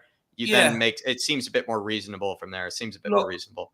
I agree with him. I agree with the bottom Duda. Look, the known as the other 40 goals are not in this team, and that's why I keep saying the transfer market. You bring in another striker to Harry Kane, you probably put 10 onto that. I would add another at least 10 between Kane, Son, and Kulu. That brings me up to 55. Another maybe 8, like I said, the 8 or 10 for the backup striker, another attacking player we have in there. Left wing back, add 5 onto that. Right wing back, you need to sign somebody. Forgot about right wing back. Jeez. Yeah. You'd ideally want 10 chipping in from midfield between all your midfielders, maybe a bit more. But what we do need, like Jack alluded to, is some goals from corner kicks. We don't have enough centre halves popping up. Between all the centre halves, ideally you'd want at least between, 5 to 10 goals chipped in a season from them all, between them all season long. So, I mean, like, I agree with you. The other 40-odd goals are not there. You're going to have to buy them, in my opinion. But that we knew that. We knew that anyway. I think DeBottom Duda knows that, and that's why he said it's a question for next season. And DeBottom Duda, I think there's our answer. Hopefully that's all right with you. But yeah, it's going to have to come from plenty of other places. And then that connects to the other one he put before, where his Inter Milan side, Dave, had plenty of goal scorers, and that's what we're going to need to find. Great question about him, Duda, and really appreciate the donation as well. Legend. Moving on to the final section here, Dave. Lessons learned from this game. I think we're still vulnerable from set pieces, but I would caveat this, Dave. West Ham score set pieces against everybody. If they don't, like, it's not like they score set pieces against certain teams. They score them against Liverpool. They score them against City. They score Yeah. them against Spurs. They score them against everyone. So as much as I am frustrated that we're not keeping set pieces out of the net, I feel like West Ham, they're just that good at set pieces that I think I'm upset about it, but I'm not reading too much into it yet because I Mm. feel like they're that exceptional at it. You kind of just have to give them plaudits because that's I kind of their bread and butter. I said that during, I think, the match vlog. I said it's their bread and butter. It's what mm. they live off of. So you could say we're still vulnerable. I do think we're still vulnerable, but the West Ham sort of situation, there's no team in the league that's as good as them from set pieces, hands down. So I Do you would know say what? still vulnerable, but West Ham is a different story. Look, I agree with you with West Ham. I've watched them all season long. They carry a massive threat from set pieces. But just hear me out on this one. And this is why I still think it's an issue that really does need to be sorted because it will cost us a game at least between now and the end of the season. And it's already cost us. You look at the way the corner was conceded, right? What was it? It was a ball over Matt Doherty's head, couldn't sort his feet out, gave away a needless corner kick. But where else have we seen that this season? Man United first attack, ball over Doherty's head, misreads it. Sancho gets on the ball, gives it to Ronaldo. Ronaldo shoots, and he's looking for a penalty for a handball off Eric Dyer. So Doherty has not learned his lesson from the United game with balls over his head. Has Mm-hmm. not learned his lesson. We are vulnerable. West Ham pinpointed that because they've seen United do it, and we've seen it time and time again with Doherty since he's been here. You look at the corner kick. Doherty didn't win it. He was rose above again, right? Where else have we seen that this season? Ronaldo from Manchester United Yep. cost us the game, the winner. Middlesbrough, he lost his man twice against Middlesbrough from set pieces and could have cost us the game before it even went anywhere near to extra time. We were caught against Burnley, which cost us the game. The Ben Mee at the back post didn't learn a lesson from the warning earlier on in that game. And it's been a continuous problem under Jose Mourinho. It's been a problem under Nuno. And it's now a problem under Conte. We can defend 90 minutes excellently all we want when the ball is in play. But from corner kicks and free kicks, set pieces, we have to get the situation sorted out. United, there's a point if we didn't do it. Burnley, there's another a point or 3 points if we didn't concede that. That puts us ahead of Arsenal already straight away, let alone more that has already Wow. cost us this Great season. point. So for me, although I do agree maybe this one you could take in isolation, it's West Ham. They're brilliant at set pieces. But the fact that it's been a recurring team, even so recently from Burnley, Middlesbrough, United, now West Ham, it's 4 games. We have to get it sorted out. It cannot keep continuing. Do you feel like as well, I think all three of our center backs, even right now, just I think they just get caught out for me, Dave. Like I don't want to put Romero down, but I've been seeing moments where Romero's even, That's kind his of been weakness. Yeah. set pieces. He doesn't seem to be his strongest. Dyer is not his strongest from set pieces. Ben Davies is not very strong from defending set pieces. So kind of think about it. We have 3 center backs that don't seem to really have the ability to clear the ball away from set pieces. So kind of it's explanatory to a degree. You can kind of see why maybe we're struggling because we seem to have even 3 center backs that struggle to defend set pieces as well as fullbacks, like you said with Doherty, as well as also maybe Reguilon or Sessegnon, whoever it may be. So it's kind of just the whole back line just seems to struggle from set pieces. Yeah. Maybe it also connects to the fact that Sean has said this before. We don't really have a lot of height in the back line. Romero, I think, is our tallest because Eric Dyer is only like 6 feet tall or 6'1" or whatever it is.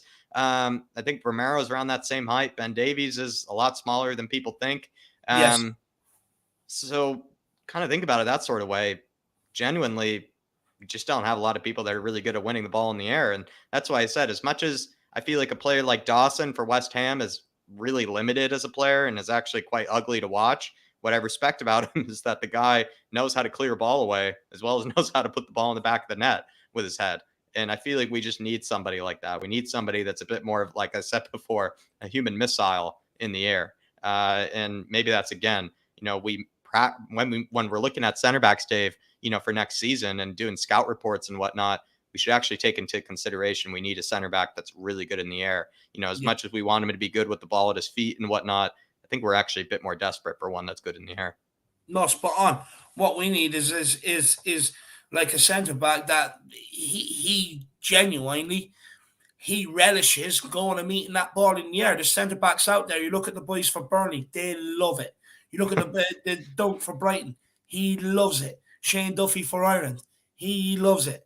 John Egan for Ireland, loves it. You got to buy that one centre back that his bread and butter, his goal every week is going and meeting that ball in the air. And a 50-50, even better. He's going through you and taking that ball. So that's what we need to get in here. Someone that's just a savage, like an Nemanja Vidic for United. You had Ferdinand beside him who was good on the ball. Anything that came in that box, Vidic went and met. And you need someone that relishes that. That's their goal scoring every week. Really well said.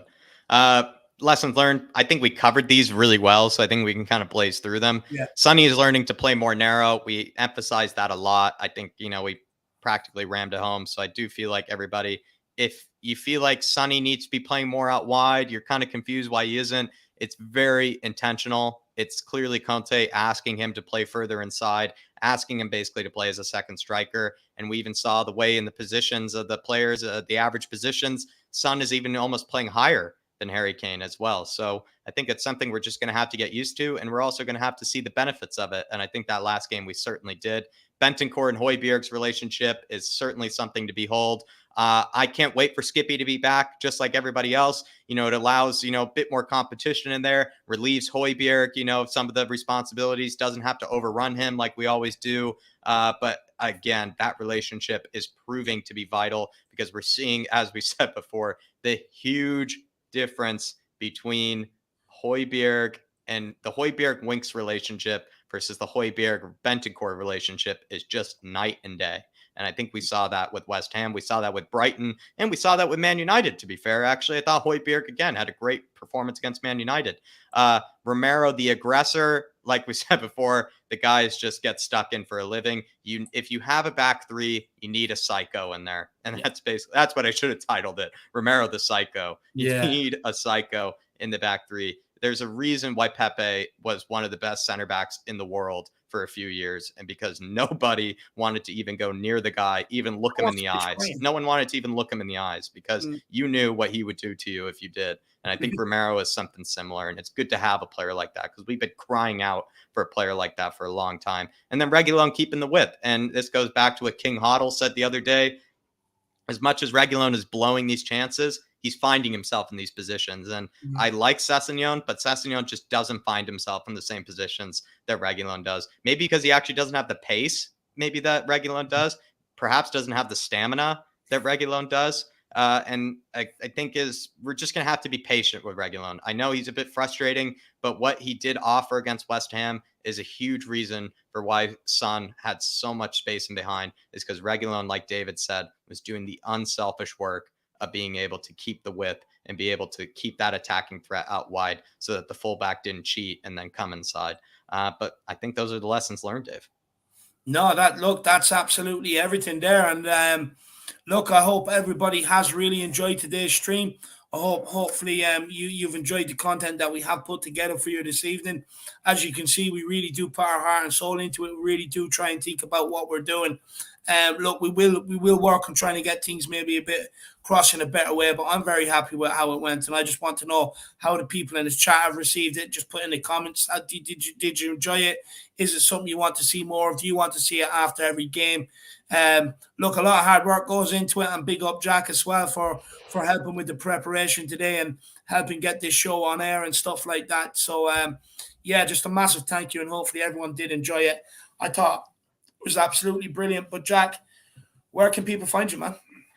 Flatcapeurotalk, everybody, trying to ramp up the content as much as possible. Even if it's something that maybe not be for you, like even today, the Ryan Gravenberch, sort of video I came up with. There's just lots of things to take a look at.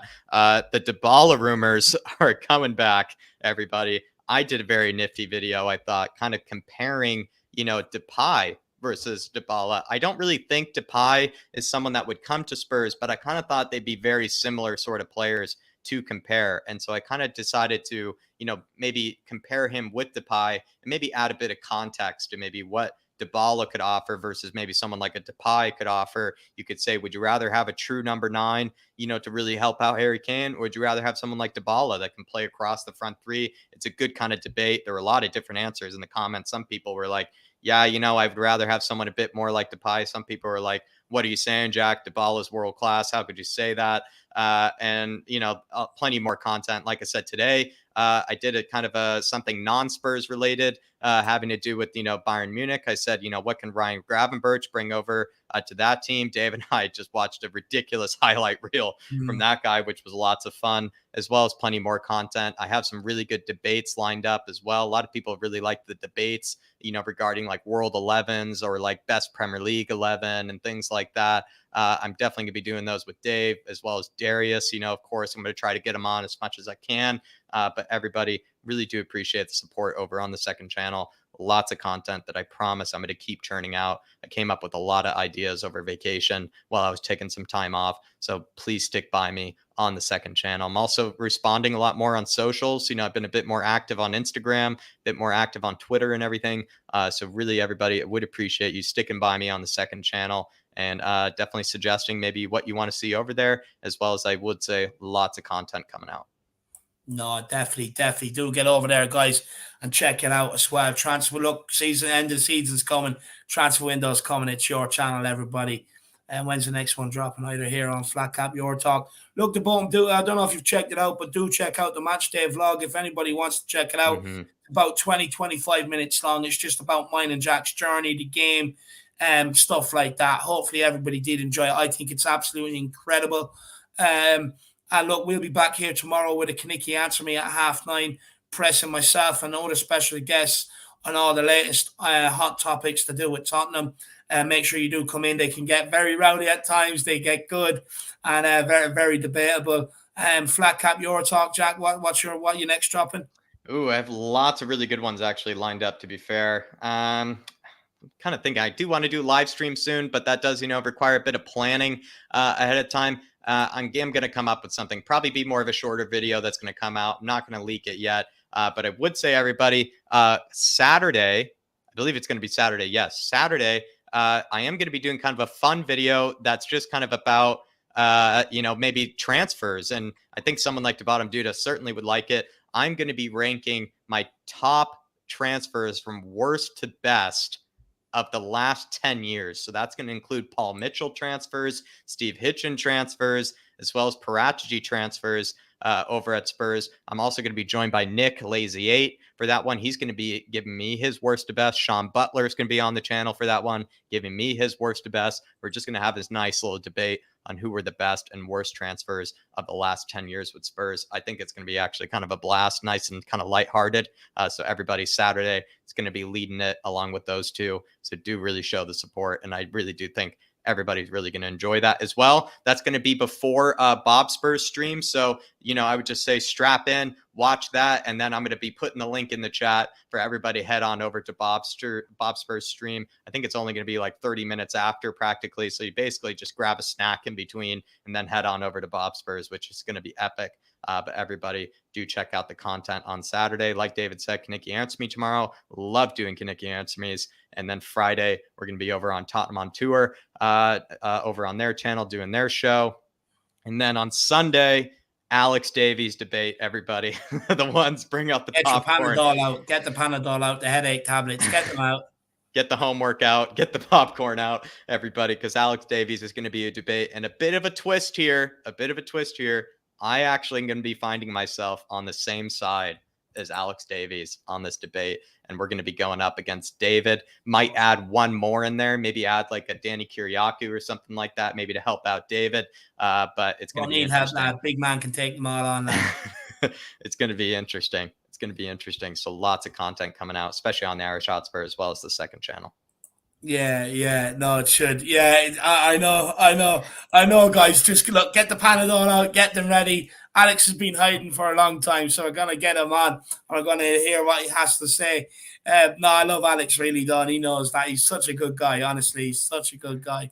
A lot of people saying that they really actually did love the content today. So, guys, I really do actually appreciate that, and that you do love it, and the work that's gone into it. So we will be rolling these out after every game day. If it's an early kickoff, we'll do it every evening. If it's a late kickoff, we'll do it the next day during the day for everybody, and while the result is still fresh in everybody's memory, and go through it. So I'm glad that everybody did enjoy it. But look, now, guys, before we do head off, I want to take 5-10 minutes. If anybody has any questions, guys, just put them in the chat, and we will start bringing them up.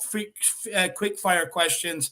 If anybody has any. If not, we will end off early, and I'll go and have my dinner, and Jack can go off and have his dinner. But let me know, guys. Now is your chance. Anything you've ever want to ask us, anything you want to know about us, get your questions in, and we'd be more than happy to answer them. DMT85 says, sorry, Darren, don't worry, my man. Don't worry. He wanted to meet up nice and early. I think he came really late. I think he said he showed up like 10 minutes before the game. But Darren, it's gonna happen next time, my man. It's gonna happen next time. Big yourself up, though, Darren. It will. Do not worry about it. Next time, Jack, I'll be over again. We hopefully meet up, and Jack will be over again next season. And we will definitely meet up for sure.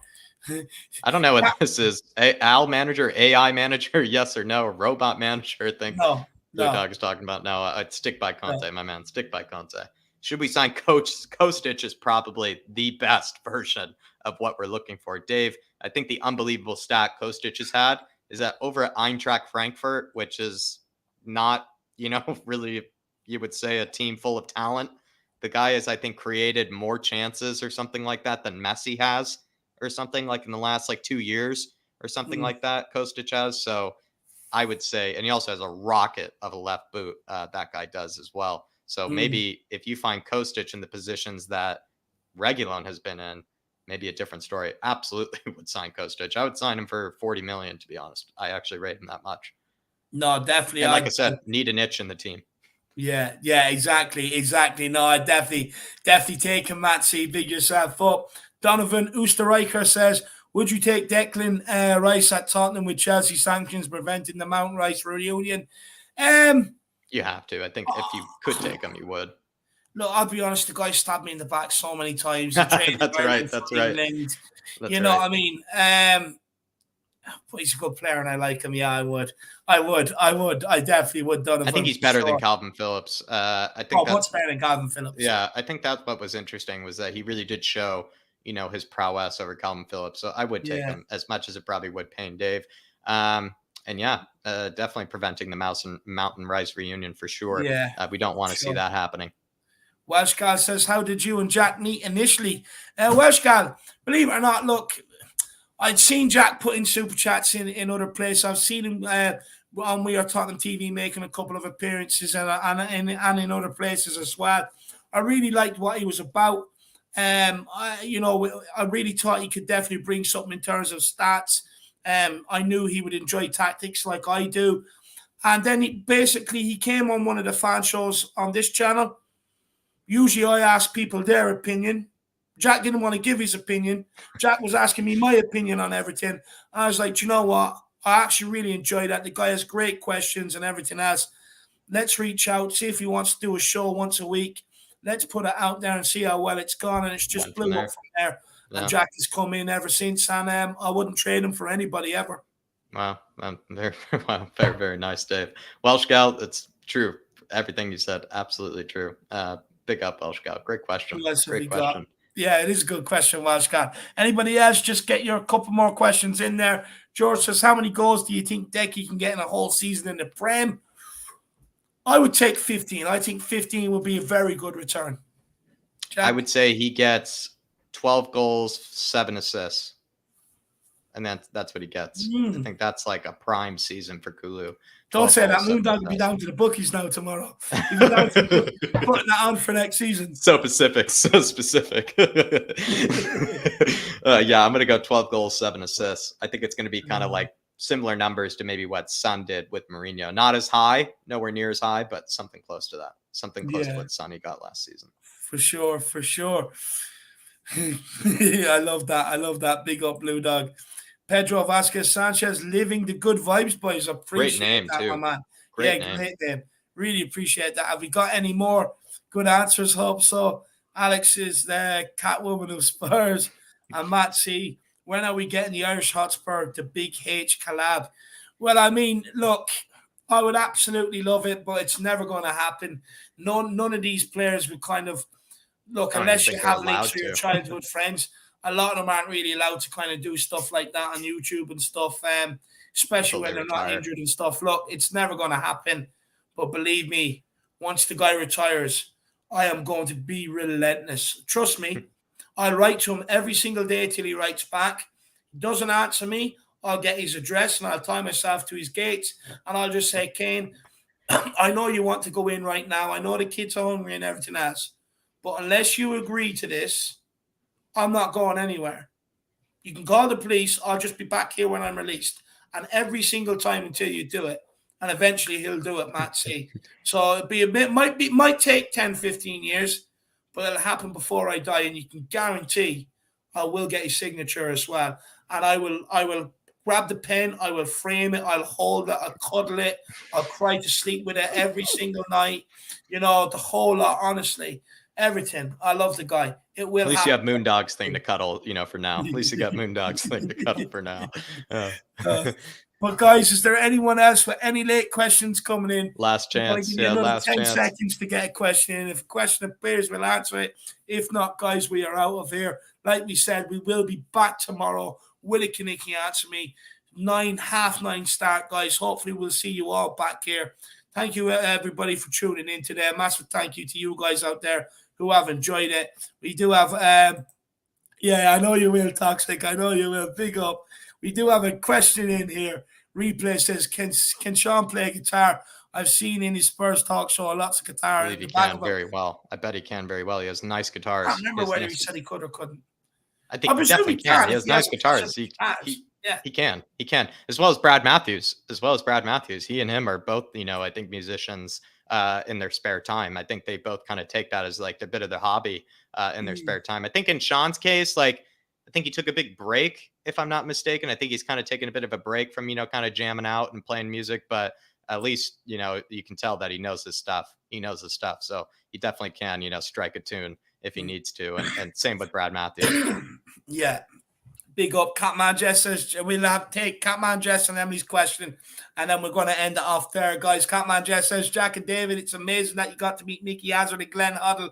Any other legends you'd love to meet? Yeah, we can also tick off Tony Galvin and Paul Miller as well. Yes. Graham Roberts is another one we can tick off as well. Look, for me, it's got to be Robbie Keane. I'd love to meet Stephen Carr, the Ginger Pele, a.k.a. the original Doherty. Just because he could play at centre-back and striker, I'd love to interview him on that. Moussa Dembele, of course, I'd love to give one to him. Alvarado Vertonghen. Let me see what others. Darren Hamilton, I was a big fan of him. Aaron Lennon, Gareth Bale, Luka Modric would be an all-time. Yeah. Ledley King, an all-time. And look, there's many more I can't think of right now. But Jack, I would throw in Steve Perryman in there just because, kind of like, I think what we've said before, Steve Perryman, he was a bit ahead of his time in that he could play a lot of different positions, and he was, great shout there. And he was also Spurs through and through, Steve Perryman. I also know he's not in the best of health as well, so everybody do wish him well. But I would say Steve Perryman, I think I would toss him there as well. Yeah, for sure. And then Emily Dunn says, where would you like to see the channel in 5 years? Look, for me, probably in the same sort of room, I think, because maybe that would be nice, Dave. If maybe in 5 years from now, we're doing this in the same room, kind of We Are Tom TV style would be nice. Where we're able to just kind of meet up at work, at the same sort of studio and be able to just, do everything together. That would be nice, I would say.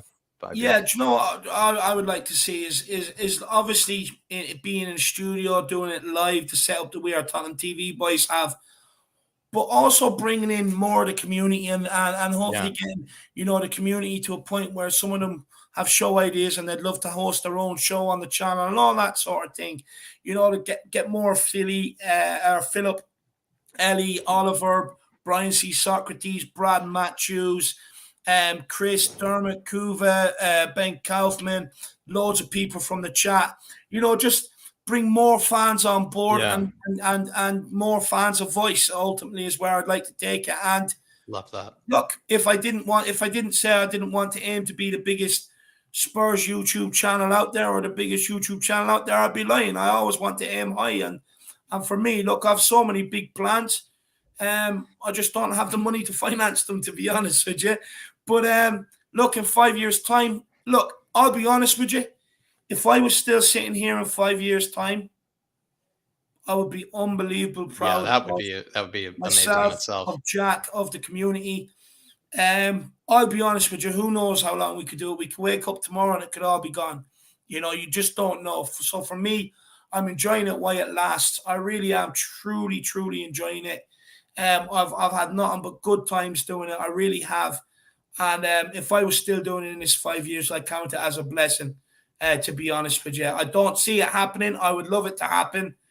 But look, we'll wait and see. But great question. Great question. I absolutely love that.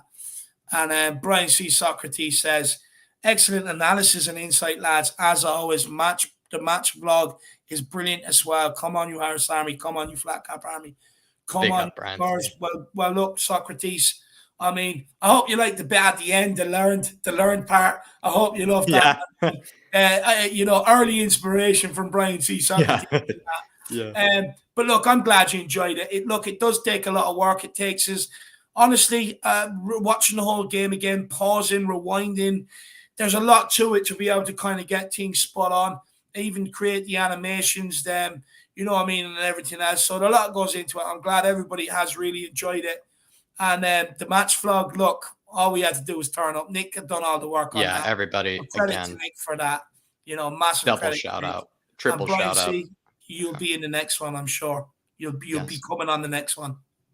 There you are. Brian C, always so generous. Really appreciate the donation, my man. And then as well, I would say massive shout out again, everybody, to Nick, Lazy801, as you might know him in the chat as well. Put all of that together. Like I said, we just unloaded a bunch of videos and pictures. He made sense of it all, put it all together. I could tell it took a lot of work.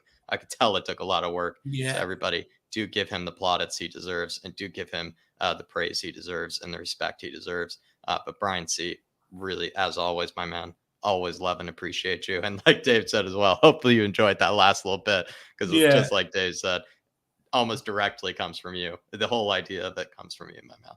No, big yourself up, my man. Big up, really appreciate the donation, Brian C. Socrates. One, an absolute legend. And I swear to God, you're coming on the next one. I'm not having any excuses. I'm not having anything.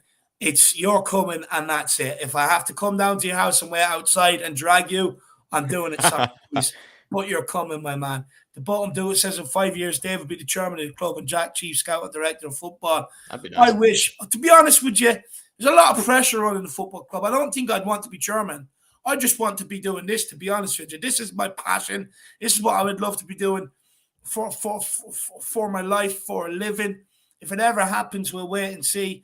But look, like I said, it's been amazing. I was a guy. I'd take Kitman. I'd take Kitman any day. Dave and I could smell the boots of Harry Kane, wash his boots every day. I think, that'd be nice. I'd take that.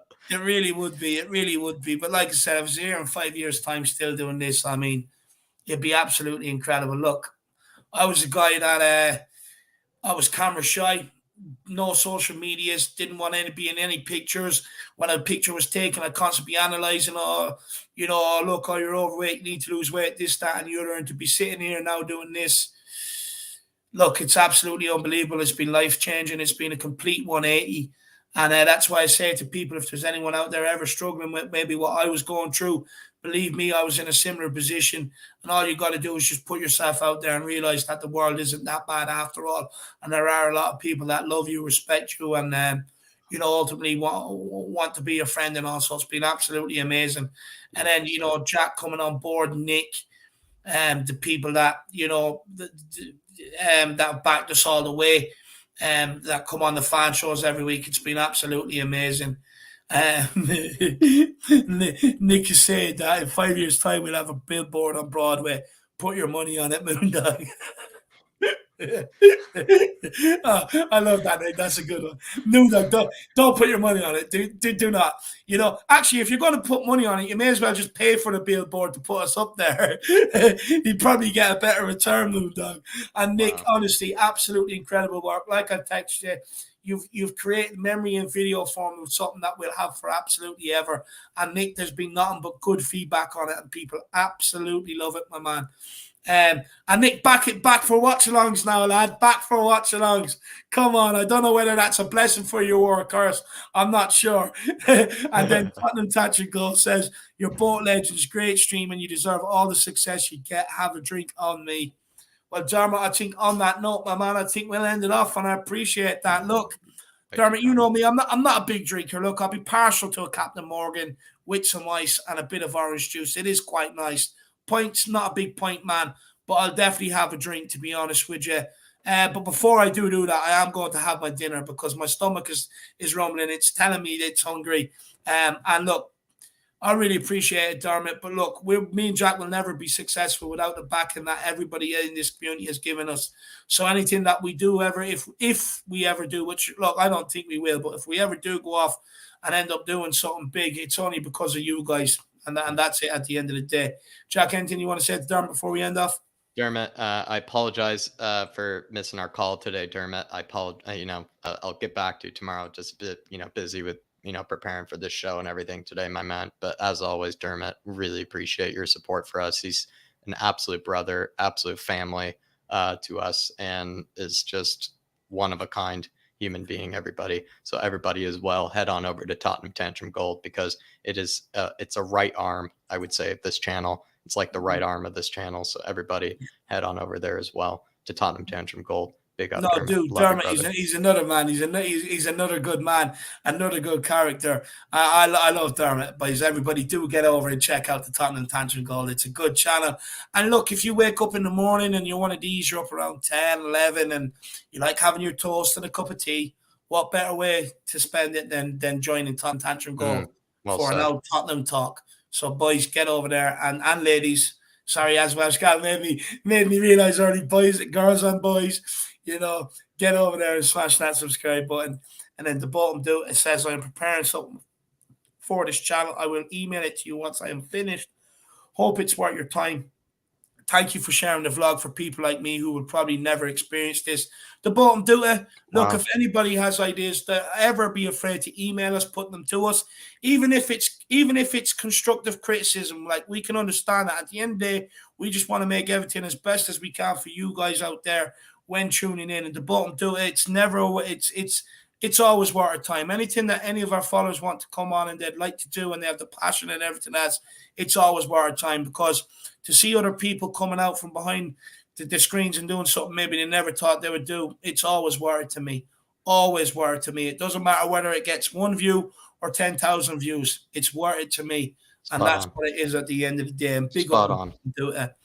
But look, the bottom email it to me, my man, and we'll definitely talk about it. But guys, we are out. It's been a great stream. I've really enjoyed today. Really enjoyed breaking down the West Ham game. Really enjoyed bantering them as well ever since the weekend. It's been absolutely amazing. We are out. We'll see you back here tomorrow at 9:30 for Kaniki Answer Me on various different topics. Always good as well, and we'll have a good star-studded panel. As always, guys, smash that like button, smash that subscribe button, get your comments in underneath with your thoughts or anything else you want to say to us. Just get your comments in underneath. We will be responding, myself and Jack. Hey, you want to talk to us on social media? No problem. It's all below. Again, myself and Jack are always open. As always, come on, you Spurs. In Conte we trust. In Conte we trust. Come on, you Spurs.